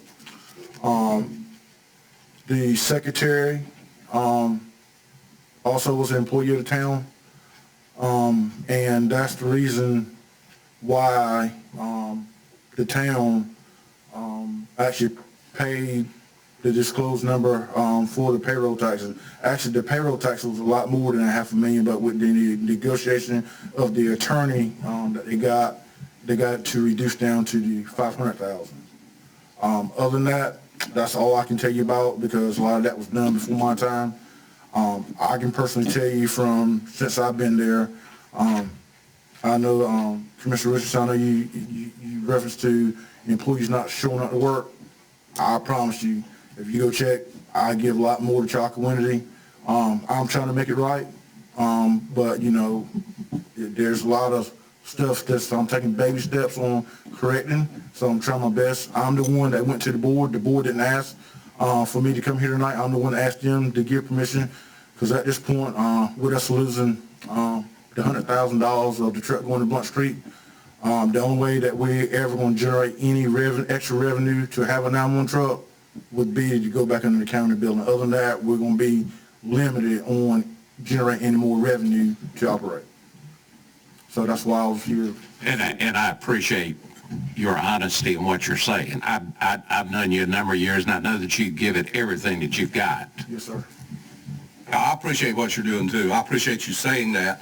But we've got a rat's nest. The rat's nest, we haven't really started going through the rat's nest at Chocowinity yet from the standpoint of the county finances, because I know of 3 pots of money that were invaded at Chocowinity, and maybe more, and you're not going to know until these audits are finished. If you go to the courthouse, which I have personally done, and look at the indictments are for, there's 3 or 4 for more than $200,000 a piece, and then there's a wide open indictment that says $700,000, and we don't know how much more. So we don't know how much money is involved in this. We need to do the audit process, possibly let these people stay on their own as the manager has recommended, but as soon as the audit process is over and we can see clear, I don't have a bit of problem with letting them go back on the system.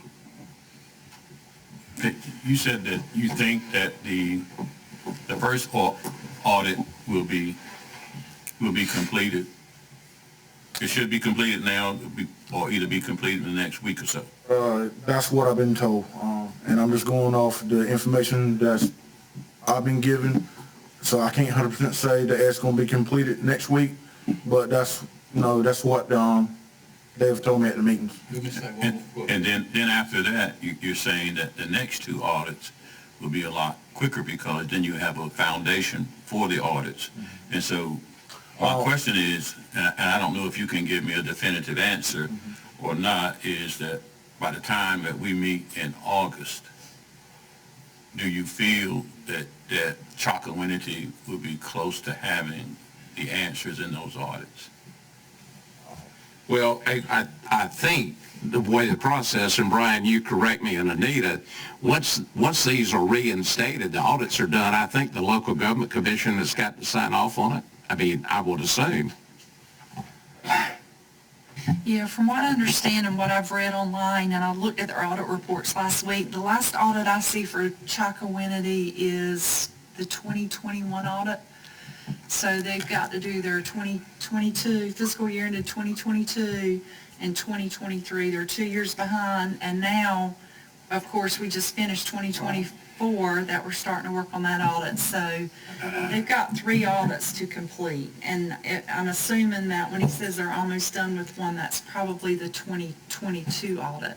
So they've still got the 2023 to do, and it takes months to do an audit. Yeah. And the 2024. Let me just say one thing. Be aware of this, even though the first audit is the hardest one to do and thread your way through. I understand that. I appreciate that. Be aware that when someone is manipulating several pots of money the same time by the same person, you can wind up in a situation where they come back and say, the first audit wasn't that good. We've discovered something else. We've got to go back and change that. So don't get too carried away with this thing, because it is a rat's nest. It has to be a rat's nest in order for the amount of money to be stolen that was stolen. Well, I want to correct the comment about stolen. I've been around a long time as a banker, and I can tell you, when a business has cash flow problems, they will use any source that they can to meet that need. And paying employees is number one on the list. So if you don't have cash in the right account when it comes time to write checks on payroll day, you will take it from another account. And what my observation is that when you look at EMS expenses, even at the county level, somebody has to subsidize that. Your tax money and your billing is not enough to fund 3 trucks. So that money was available, and somebody says, at the time, we'll use that to make payroll. And that's how that account kept going up. So they didn't have a general fund like we have to subsidize it. So they were subsidizing it with money that was supposed to be sent to IRS.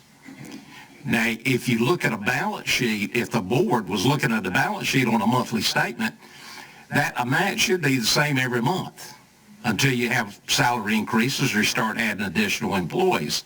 So somebody on the board that was looking at that on a monthly basis did not ask the question or did not trail that as it went up. You don't get to where they got in 1 month or 1 year. It was over a period of time. So I don't know that saying the word stolen is right. I think it was mismanaged. And the same thing has happened when it's going to the town. When you look at the budget for last year, with the budget that we got, was for roughly 10 months of actual and 2 months of projection. And that showed that you were short over $300,000. The taxpayers in the town of Chocowinity had to pay for that with their general fund balance, just like the Beaufort County citizens has to do when we subsidize the EMS. Well, but with all due respect, Mr. Chairman, why does the indictment have a person's name on it for fraud? Well, I just want to make sure that my observation, I'm not the judge, the attorney, or anything. I'm just trying to tell you from a businessman's point of view, whether you operate an EMS, farming operation, or a place on Main Street.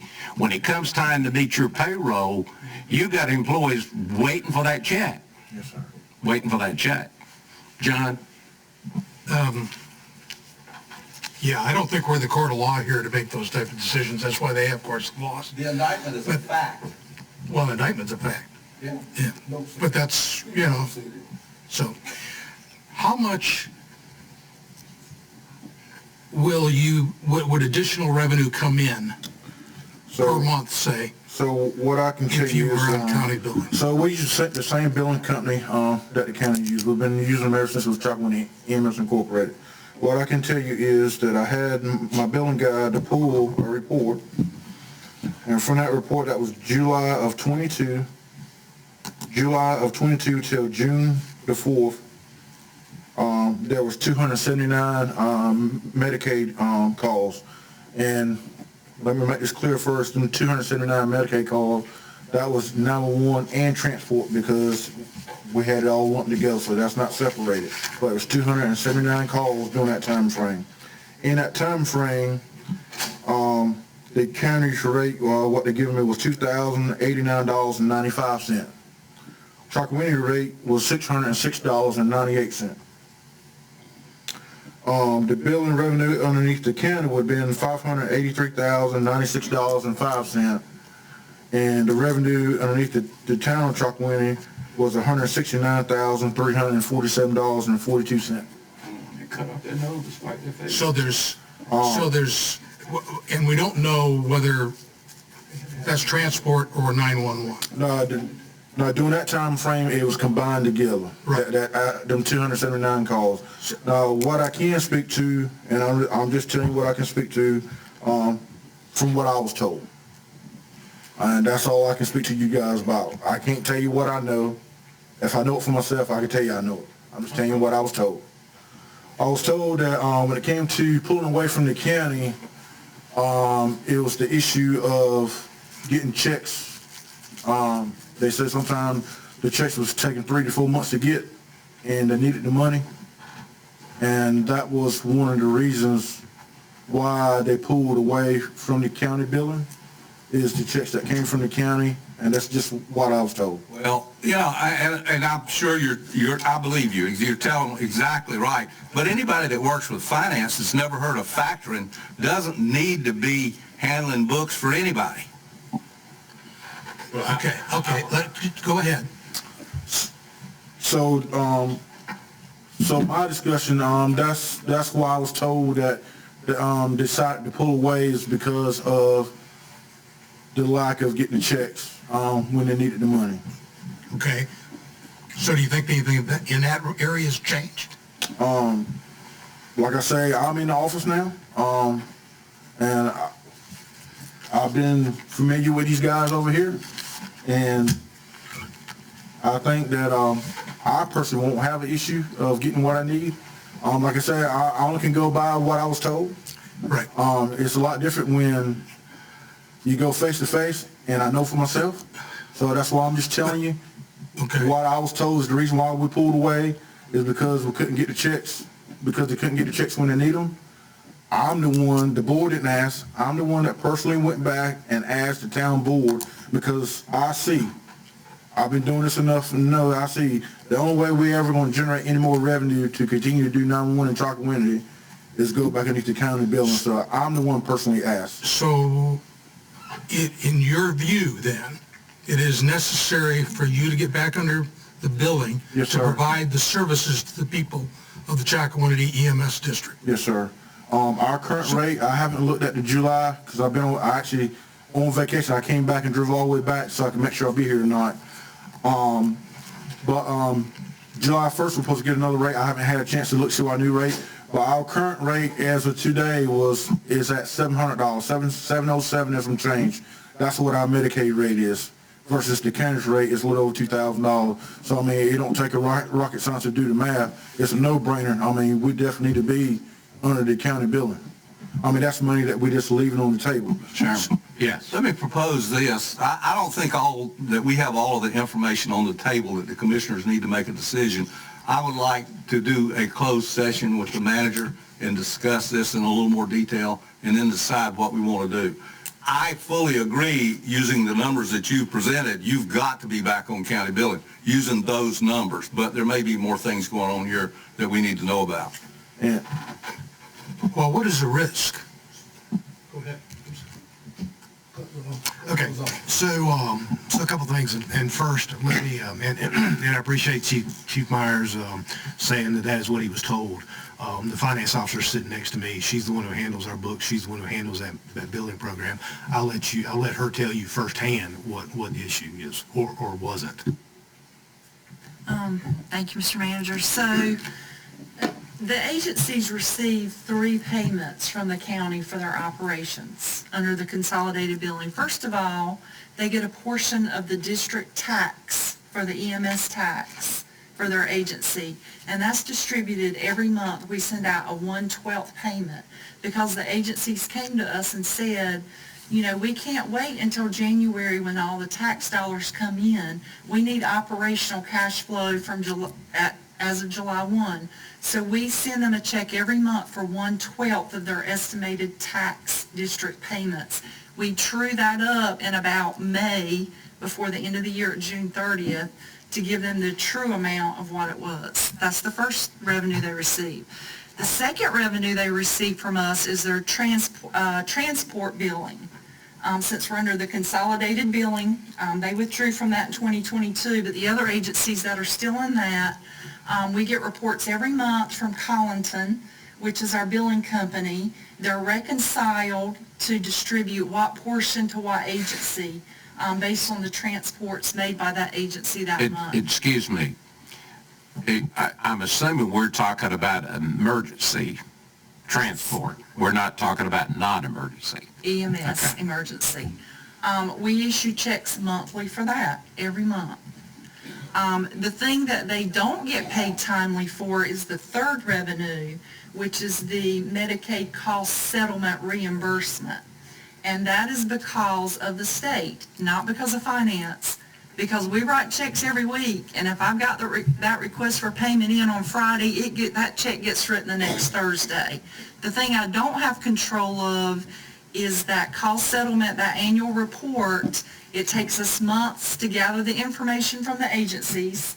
We have to do the report. It has to go through 3 audits before we get a final settlement. We get a tentative, they do a desk audit, then we get a tentative settlement amount, and then they have to do a final audit before we even know what our payment's going to be. So I didn't feel like the county would want me to try to estimate what would be approved as the cost settlement and prepay the agencies ahead of time.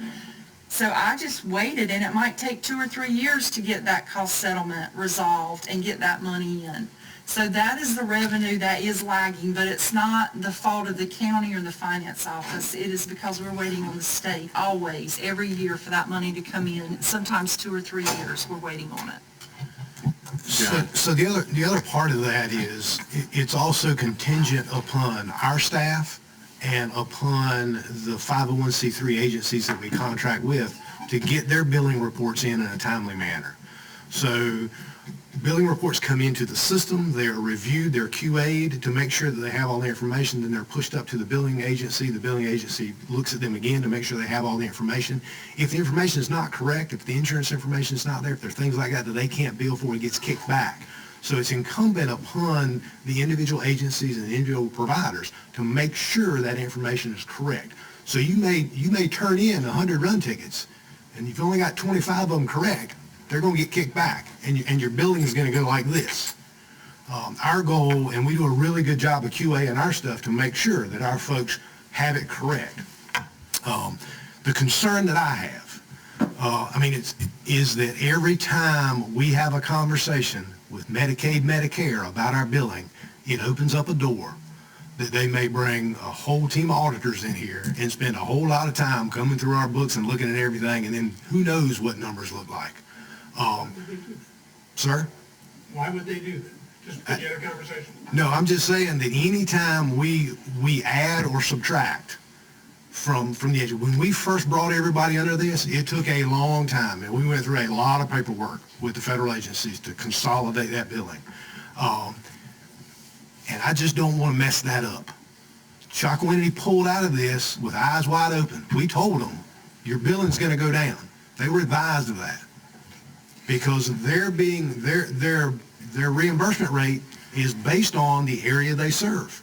So their transport distances are not as far as ours. So essentially they're saying we want to be under yours because you have longer transport distances as a whole, so that we get more money. As Commissioner Richard said, I'm not necessarily opposed to bringing them back in, but I am opposed to it right now. My recommendation to you would be not to right now. Things need to settle down. There needs to be some stability in that organization before we put our billing number back on the line. That's my concern, but it's this board's decision. Can I ask one question? Yes. Mr. Manager, is this one of these instances that you got that trailing liabilities? I wouldn't necessarily say trailing liability. When you talk about trailing liabilities like the hospital, that's somebody who may sue you because they were under 18. You may have some other things. The money was misappropriated, or some Medicaid billing was done wrong, or something like that. There's always opportunity to just claw back money from Medicaid or Medicare anytime. Like Anita said, they'll do their desk audit, and then they'll do a final audit, and they're looking at those numbers just as hard as they can, because you got to remember, these are contractors that work for Medicaid and Medicare. They're getting paid by what they find. So they're going to scrutinize everything to make sure that we're doing it right. And in whole, we've not run into any issues. Well, and what can happen to you is on an audit, when, as the manager says, when you're going through this, instead of getting a check, you may get a bill. That can happen. So you don't want that, and those are hard things to work out of.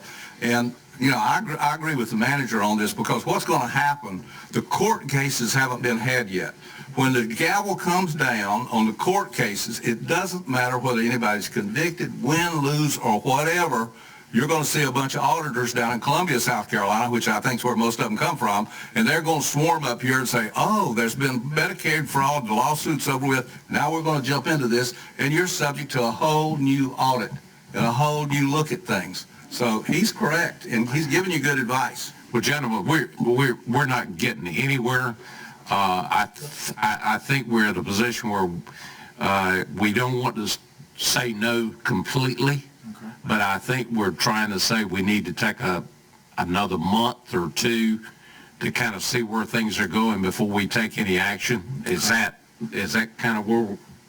That's where I am. Yeah. Where we're at? I'd make a motion that we table this for at least 30 days. Well, yeah, I think it's going to be longer than 30 days because of the trial, et cetera, et cetera. Well, we get into, if you're going to wait till that gets settled, that could be years. Well, probably not. Probably not. And we've also got the EMS oversight that's also looking at the contract. But I agree with your motion. I'll second your motion. Well, Randy had already seconded. But I would amend that motion to include a look from the Oversight Committee and David about what type of thing we ought to write into the contract to protect the county. Chris is doing that.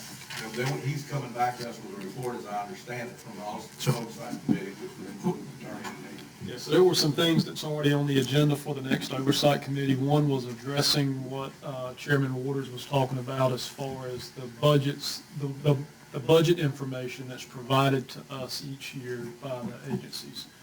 So we can certainly continue that with what needs to be changed or updated in our current contracts to satisfy the concerns of the board. So that the oversight meets on the 20th. We should be able to provide an update to you by the August meeting, at least give you a sense of direction of where the conversation went and things we're working on. Okay, we got a motion to table. All those in favor, raise your right hand. Thank you very much.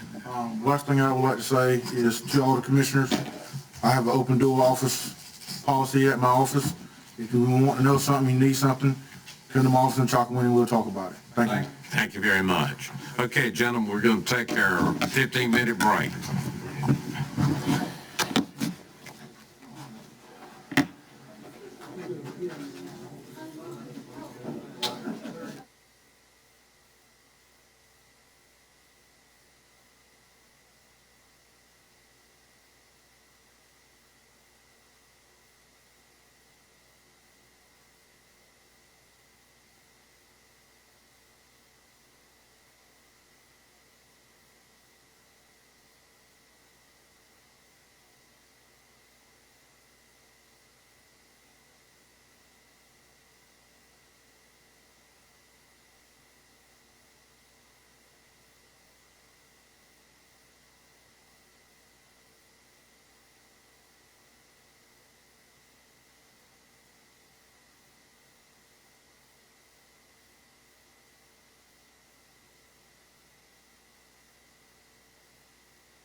I'm sorry, we'll start again. We're back from our break, and we're down to items for discussion, and Brian, you're up with broadband update. Thank you, Mr. Chairman, members of the board. I had a request to give an update on current broadband projects. So you'll recall there are actually 3 different projects that are moving, or 3 different grant projects. There's the RDOF, which is Rural Digital Opportunity Fund, which is a federal grant project. You recall several years ago that's a reverse auction. Charter Spectrum won that grant. The majority of the locations are on the south side of the river, total of 1,600 locations. The last we heard from them was they had built and released 249 of those locations.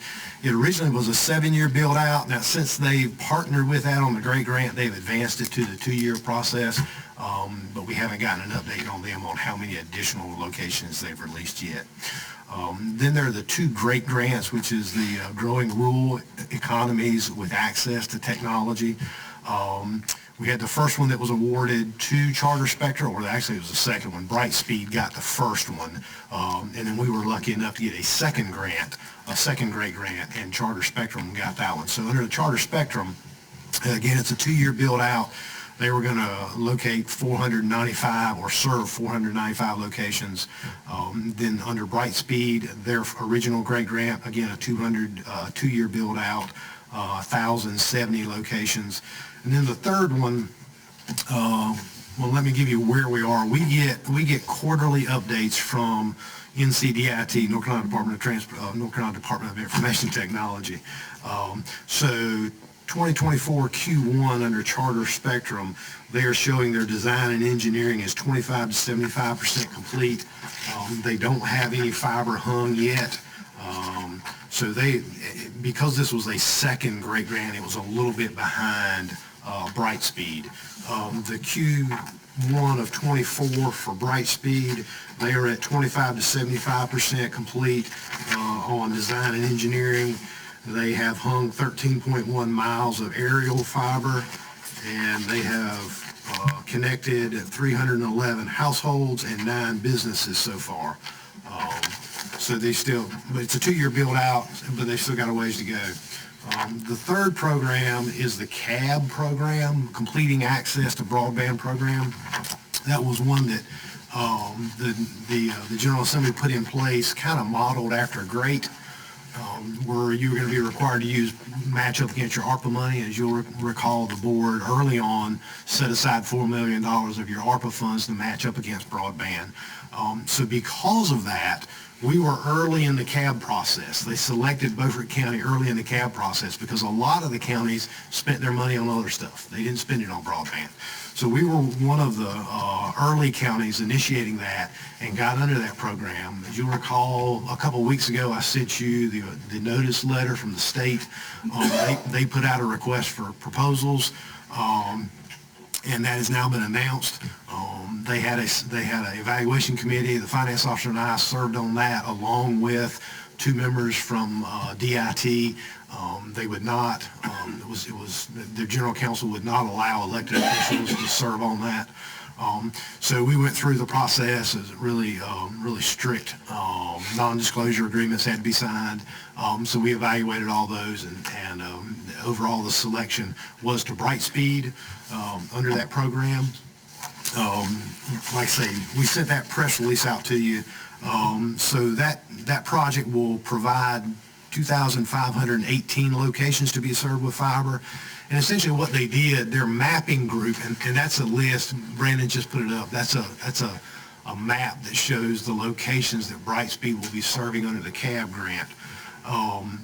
What they did was they took their mapping group and they looked at all the unserved areas. So if you were not served by broadband and you didn't get picked up under RDOF, you didn't get picked up under Great 1, you didn't get picked up under Great 2, then they put that out to under CAB and said, help us find those.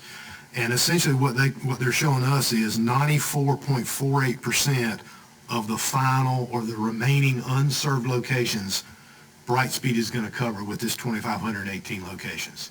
So we're getting really close. There's some additional, there's BEAD, there's some additional programs out there that we hope to be able to get involved in. And one of the nice things about CAB is that we got in on it early.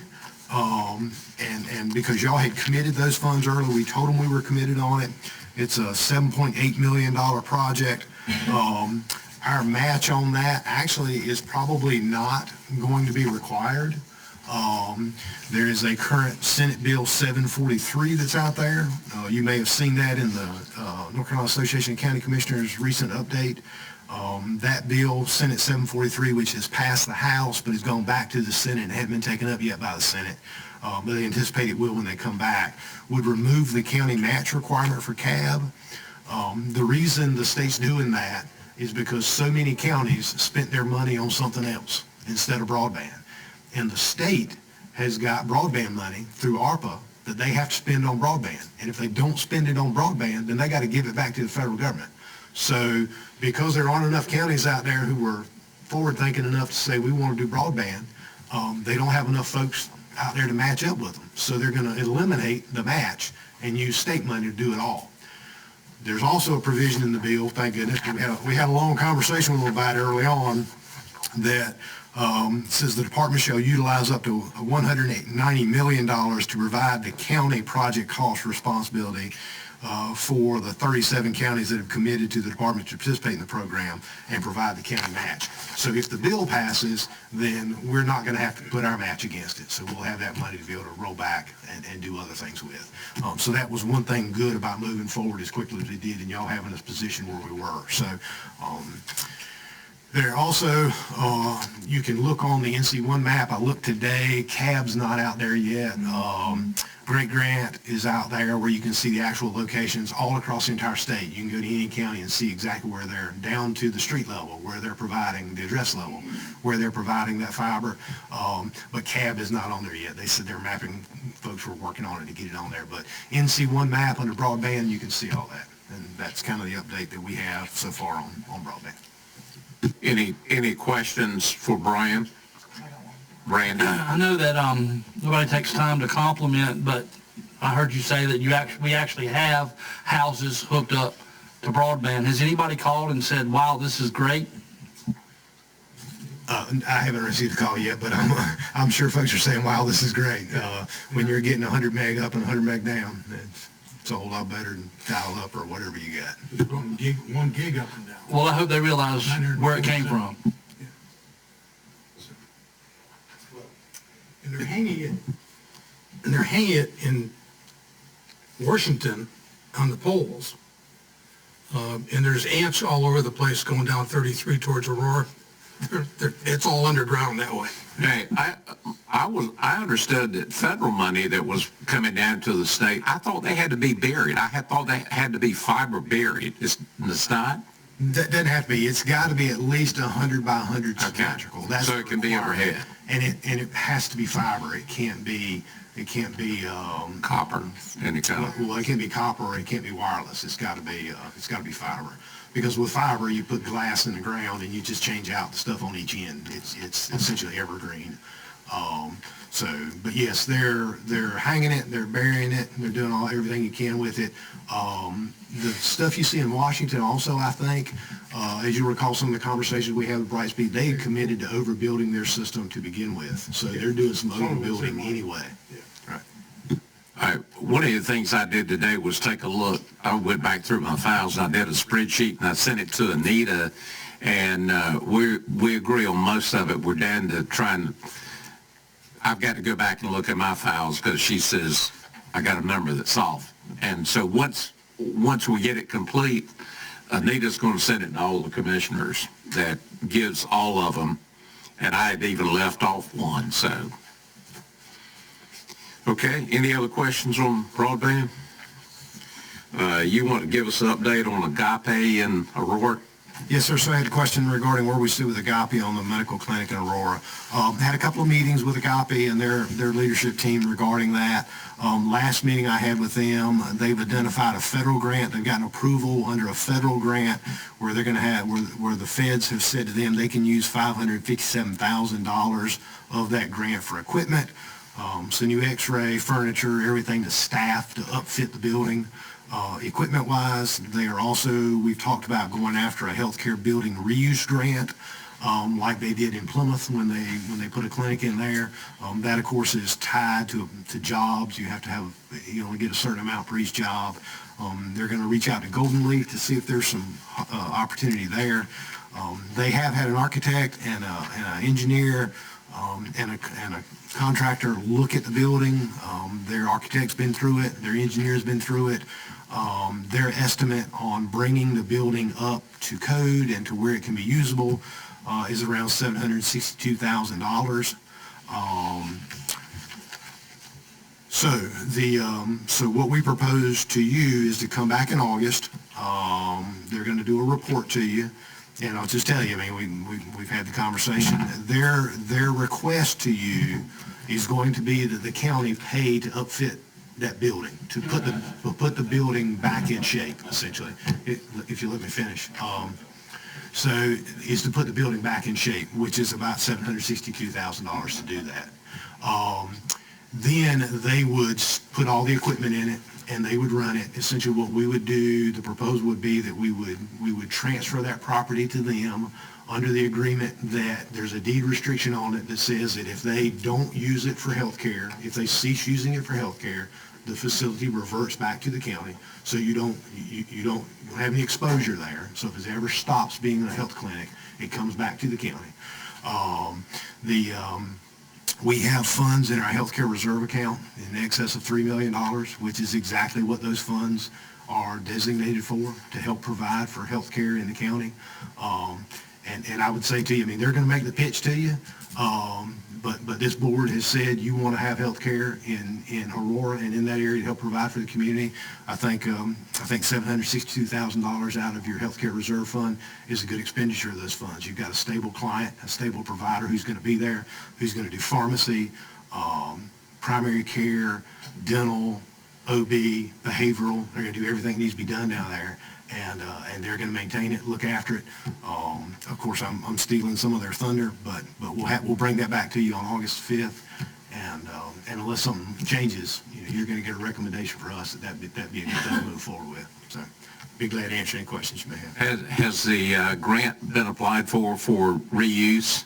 So not yet. That's something we're reaching out. We've had some conversations with Commerce about it. They've written one. A copy's written one before, like I say, for the Plymouth facility, and they've been successful with that, so we'll see how that shakes out. I mean, this isn't something that's going to happen overnight, so we'll go through that process, but we would certainly seek all those grant opportunities we could. Don't know, I reached out to Golden Leaf. I know they're reaching out to Golden Leaf as well. Don't know what Golden Leaf's appetite is for that. Sometimes they're more into equipment than they are hard structures, but we'll certainly tap that as much as we can if they're amenable to trying to help out. So we'll see. Yeah. Mr. Manning, have anybody reached out to our senators, legislative, congressmen? I mean, they got funds in health and human services and stuff to do all other things to it. Has anybody reached out, either Agape or on your behalf? So we've not reached out to the congressional folks. We have reached out to them on some other things that we've talked about, the radio projects and getting some of those. Representative Kidwell has said that he's got to have some numbers before November. So obviously we would reach out to him and have some conversations with him about some opportunities that may come through state funding as they go back into working on budget. So. Anyone else?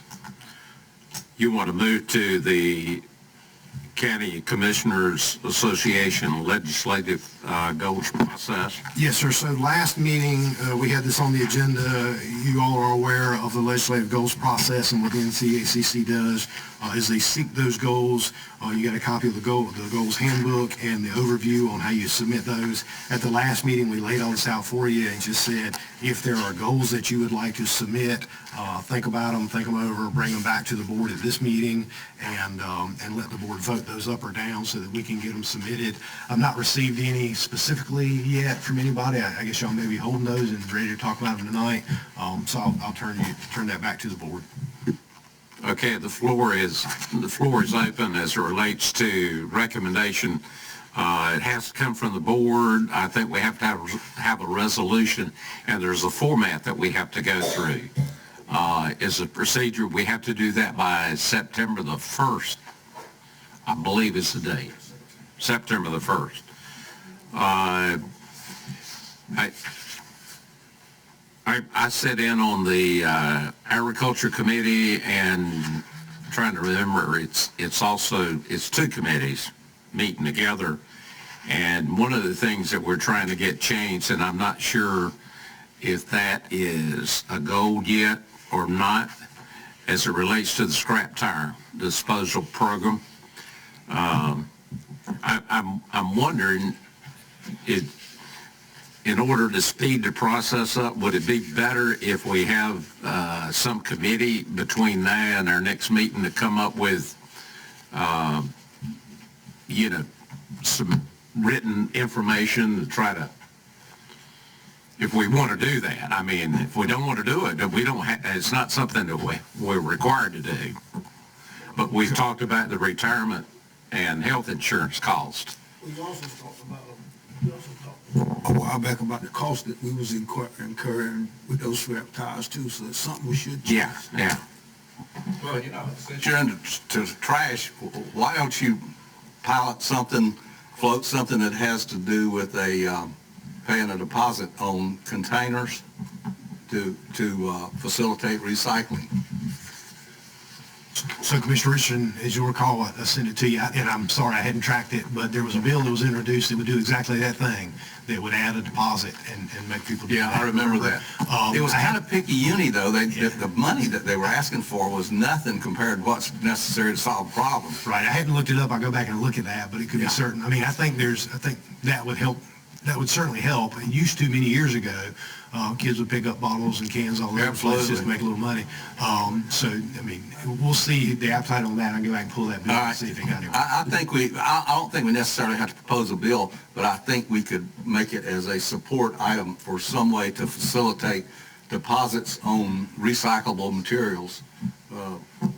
You're going to have about 8 million lobbyists come out as soon as they see that, but.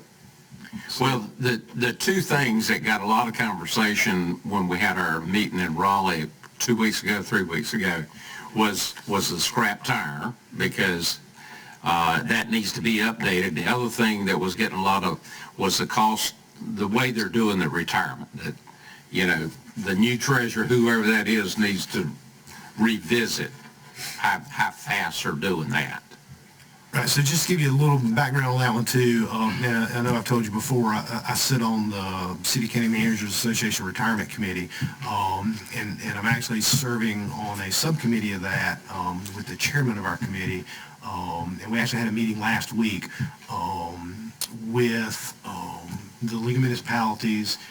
We're meeting next week after with the association. They've done some actuarial studies. The North Carolina City County Managers Association has used some of our money that we receive from dues and vendors to do some actuarial studies and to look at some of the information about how the investments have been made, and the investments are made as a whole. So whether, we're looking specifically at Elgers, local government retirement, but the investments are handled the same way across teachers and state employees, Elgers, judiciary, all those funds are managed the same way. And essentially, in the comparisons they've looked at with the large groups across the United States who have these similar funds, North Carolina, although they are within the guidelines that the state has set for them, North Carolina is holding a whole lot more money in cash than all the other government agencies across the United States, and we're not getting as good a return on our funds. So both the candidates, both the Democrat candidate and the Republican candidate that are running to replace the treasurer, because he's term limited or has chosen not to run again, have both identified that as an issue, that they want to look at the investment strategies and try to bring that up, because there's some opportunities to do that. Obviously, there's also the Retired Government Association that's looking at that, because they've not had a COLA for their members in forever. because it's statutorily written that any increases have to come from investment gains, and they just haven't had the investment gains to do that.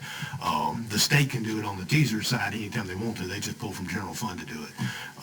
So that is something that's being looked at strongly. There's also, that they talked about, was the pension spiking piece. Y'all have heard some of that. You've seen some of those letters that come out.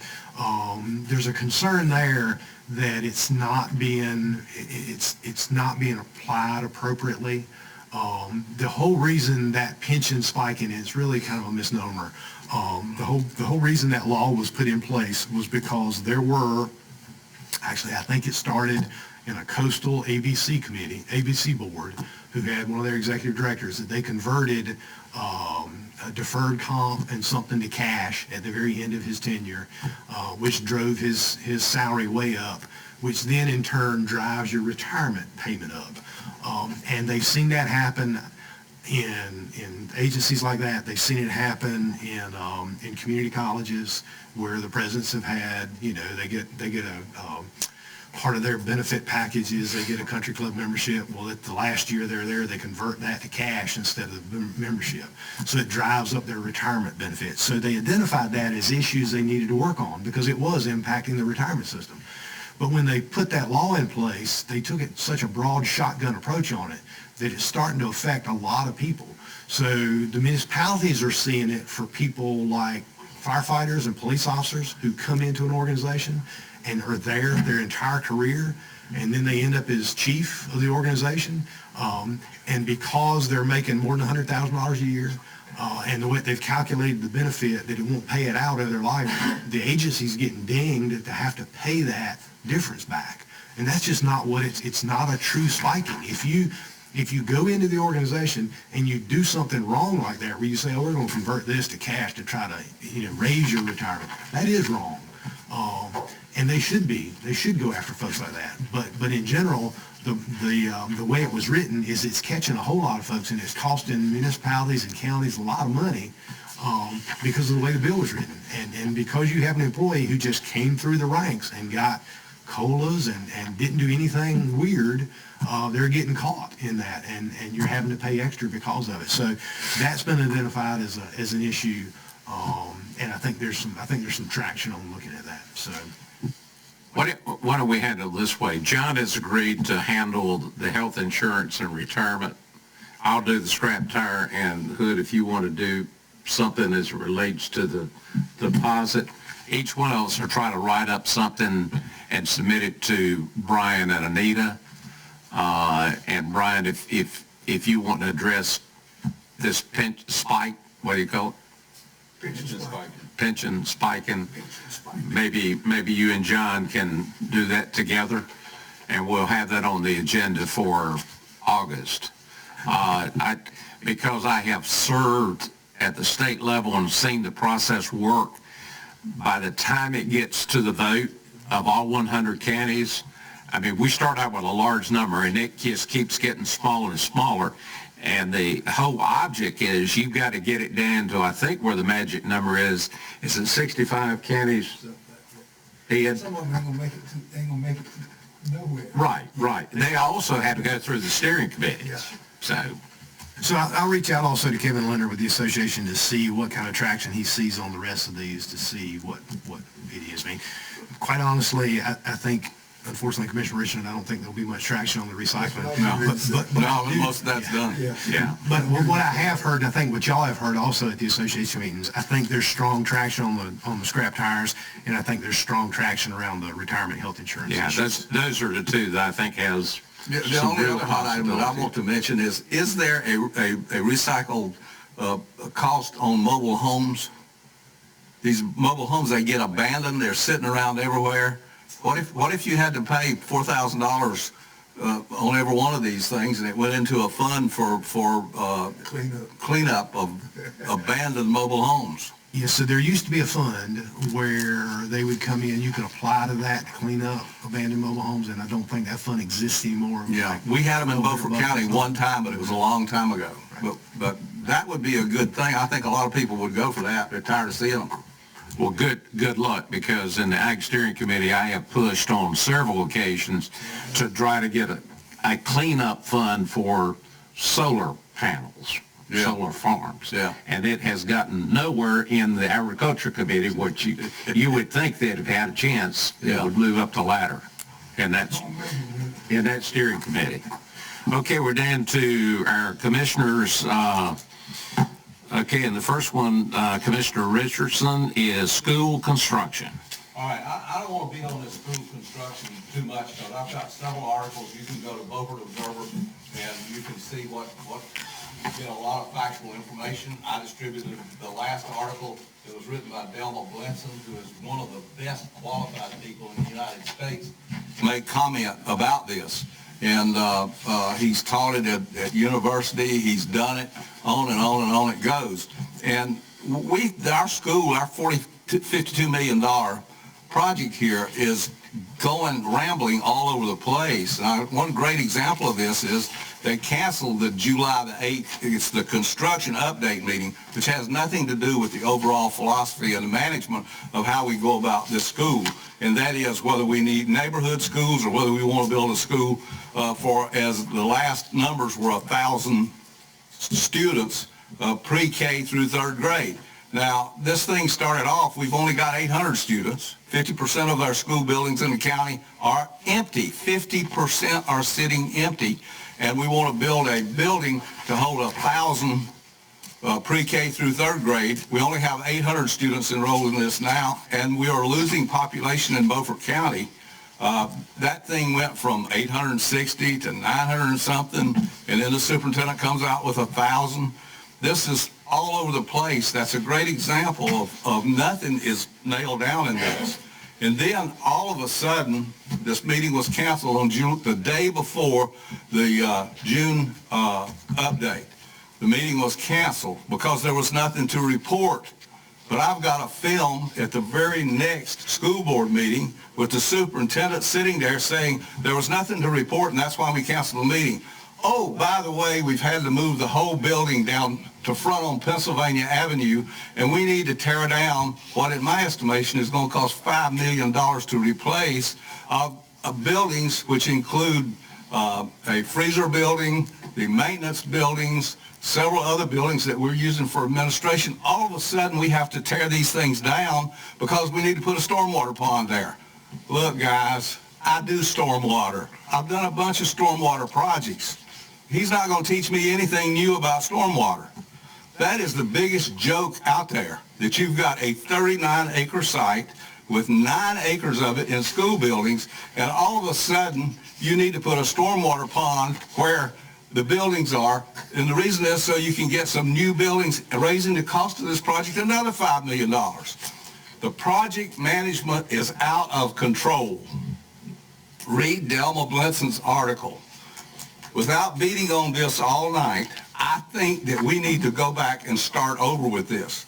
We need a joint committee with the commissioners and the school board meeting together to sit down and talk about building this building and why we need to build this building.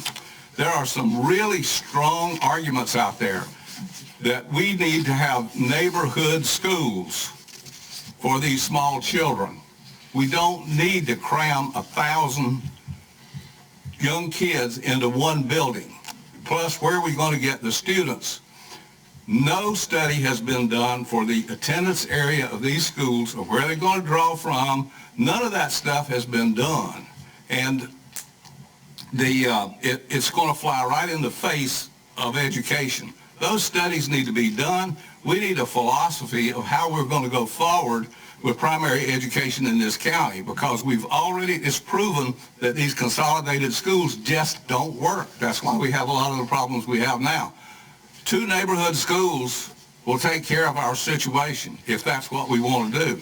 We have not done the definitive work to decide what to do. One person is telling us all of this. One person is giving us all of this information with no explanation. We, as commissioners, have a responsibility to education in this county. And I know there are people that argue, let the school board do it. Well, guys, here's how it works. It's going to take the county signing off to get that money, along with the superintendent. That money passes through our hands, and you need to ask yourself, why does this come through the commissioner's hands? It comes through the commissioners' hands because the commissioners are a part of the process of providing education for this county.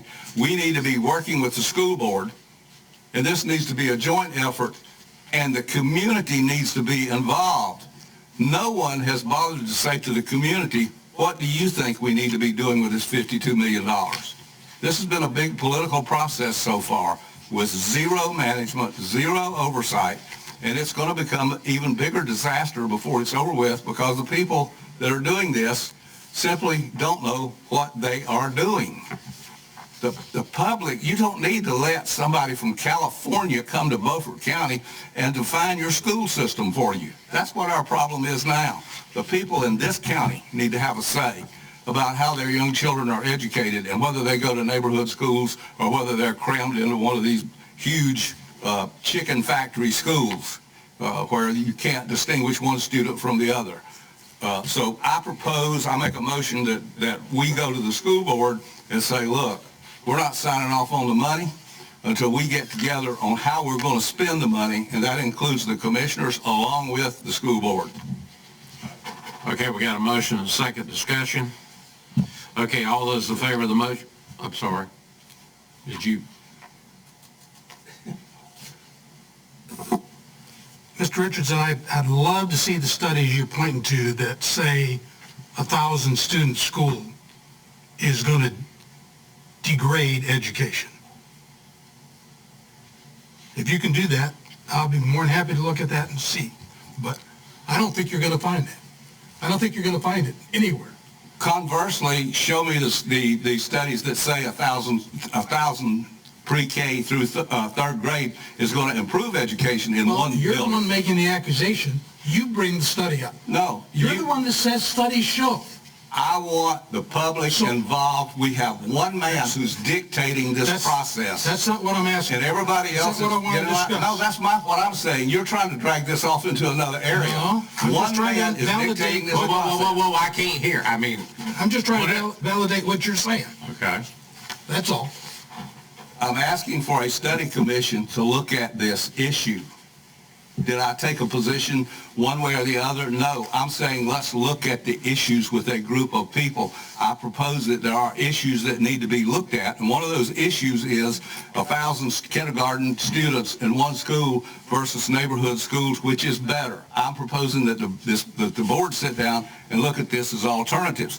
This may well be another white elephant of $52 million that we don't need because it's going to hair lip education in Beaufort County for the next 50 years if we do this. We need to be sure of what we're doing. Okay, we got a motion on the floor. All those in favor of the motion, raise your right hand. Those opposed? All right. You want to go to the criminal charges in the school system?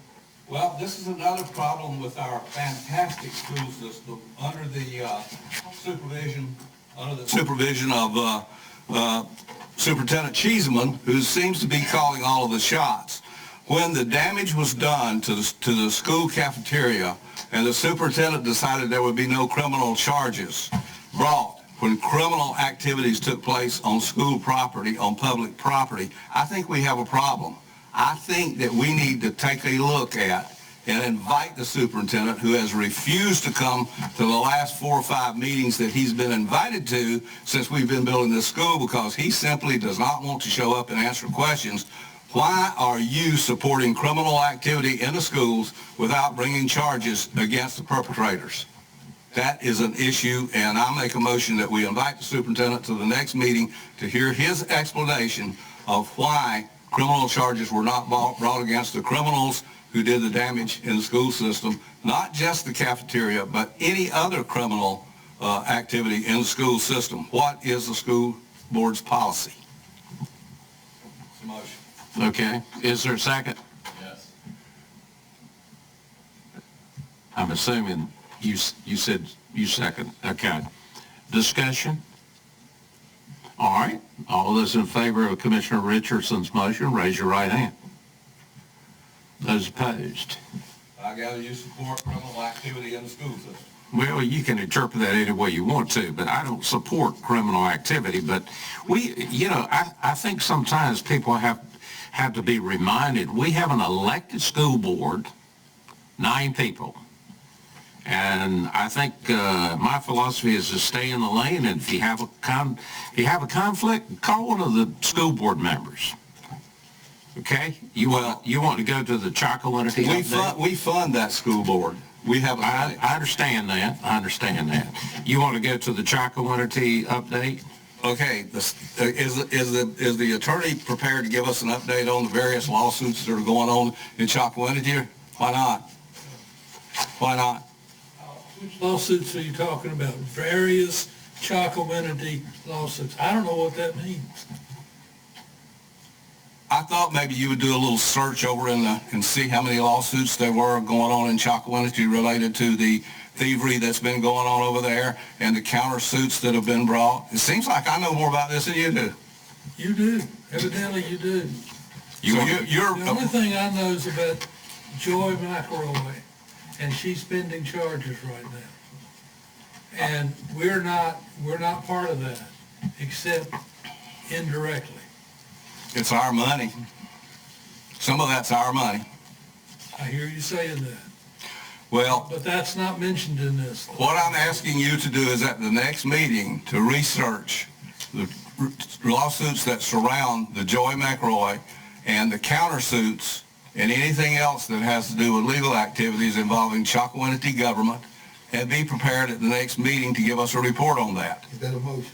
That doesn't have to be a motion. I'm requesting it as a commissioner. There needs to be a motion. You're wasting my time. No, you want these guys, they're going to vote not to do this, and so you're going to be off the hook. I'm not letting you off the hook. I'm making my request as a commissioner, and maybe we need to go to Freedom of Information or something else in order to get this done. You are the county attorney, aren't you? You are supposed to know about lawsuits that involve the county. I'm not your personal attorney. No, you're not. I'm the attorney for all. If you notice, I'm sitting up here as a county commissioner, not as an individual. Okay, if you want that, make a motion. I want that, and I don't have to make a motion. The county attorney can refuse to cooperate as long as he wants to. The onus is on him, not on me. You tell me that I can't go to a meeting and visit with anybody else without the board's authority. You've told that twice. You did have secret meetings over in Pitt County. No. Violated open meetings law. Yes, you did. No, I didn't. Yes, you did. Okay. Did you make a motion? No. Well, you don't have to do it. Okay? That's right. You don't have to do it. You want to give an update on the affordable housing? Not really. Okay. We had a meeting last week. We ended up adjourning the meeting because there was not representation. We've rescheduled that meeting for July 10th. Okay, the next item is closed session. David, would you like to read us, or Katie, into closed session? A motion is needed to go into closed session under NCGS 143-318-11A3 to consult with an attorney employed or retained by a public body in order to preserve the attorney-client privilege between the attorney and the public body. This closed session is to discuss opioid litigation and a DSS matter. Okay, we entertain a motion to go into closed session. Second. Motion and a second. All those in favor, raise your right hand.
Okay, we're back from closed session. I need a motion to come out of closed session. Second. Out of second. All those in favor, raise your right hand.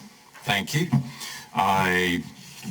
David, would you want to give us just a short comment as it relates to the action we need to take on the resolution as it relates to the... He has to read the resolution. Okay. You've got the resolution here that I read. Yes. And this is from one of our attorneys. I have prepared it for Beaufort County. And what they sent me, they said either you or me can sign it. Frankie's also, you've also got another version of this, if I'm not mistaken. I did not open it to see, but it's asking me to sign it. It's a docu-sign. Well, they want to get this under the wire the 12th of this month. Okay.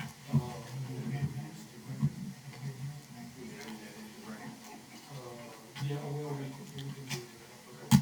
Okay, Brian. You didn't get this when we did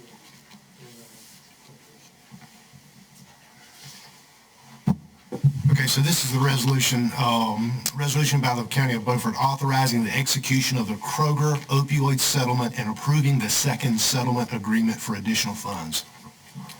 Whereas the opioid overdose epidemic has taken the lives of more than 37,000 North Carolinians since 2000, and whereas the COVID-19 pandemic has compounded the opioid overdose crisis, increasing levels of drug misuse, addiction, and overdose death, and whereas the Centers for Disease Control and Prevention estimates the total economic burden of prescription opioid misuse alone in the United States is $78.5 billion a year, including the cost of health care, lost productivity, addiction treatment, and criminal justice involvement. And whereas certain counties and municipalities in North Carolina joined with thousands of local governments across the country to file lawsuits against opioid manufacturers, pharmaceutical distribution companies, and chain drugstores to hold these companies accountable for their misconduct. And whereas a settlement has been reached in litigation against the Kroger company, Kroger, as well as its subsidiaries, affiliates, officers, and directors named in the Kroger settlement. And whereas representatives of local North Carolina governments, the North Carolina Association of County Commissioners, and the North Carolina Department of Justice have negotiated and prepared a second supplemental agreement for additional funds, SAAF-2, to provide for the equitable distribution of the proceeds of these settlements.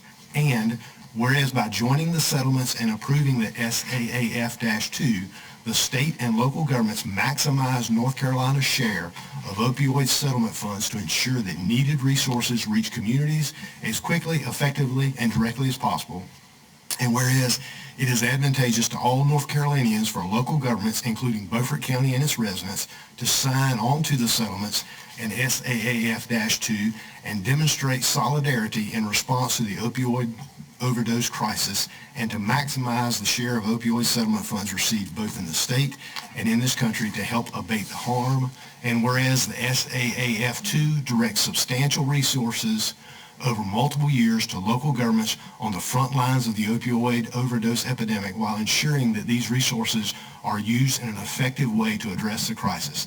Now therefore be it resolved that the Board of Commissioners of Beaufort County hereby authorizes the county manager or county attorney to execute all documents necessary to enter into opioid settlement agreements with Kroger to execute the SAAF-2 and to provide such documents to Rubus, the implementation administrator.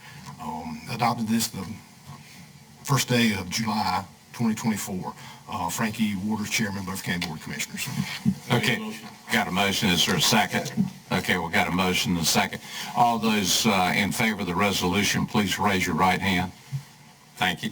Okay, we're down to the last item, which is commissioner comments. Okay. I would like the article that I handed out that was written by Delma Blinson involving the school construction to be included in the minutes of tonight's meeting. Okay, anyone else?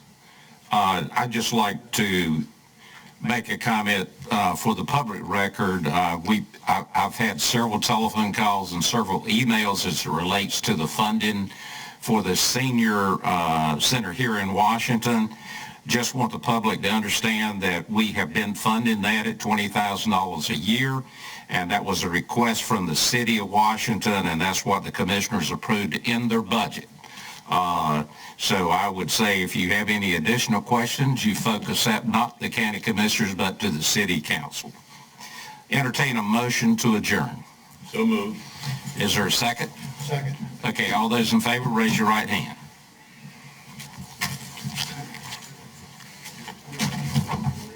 Yeah.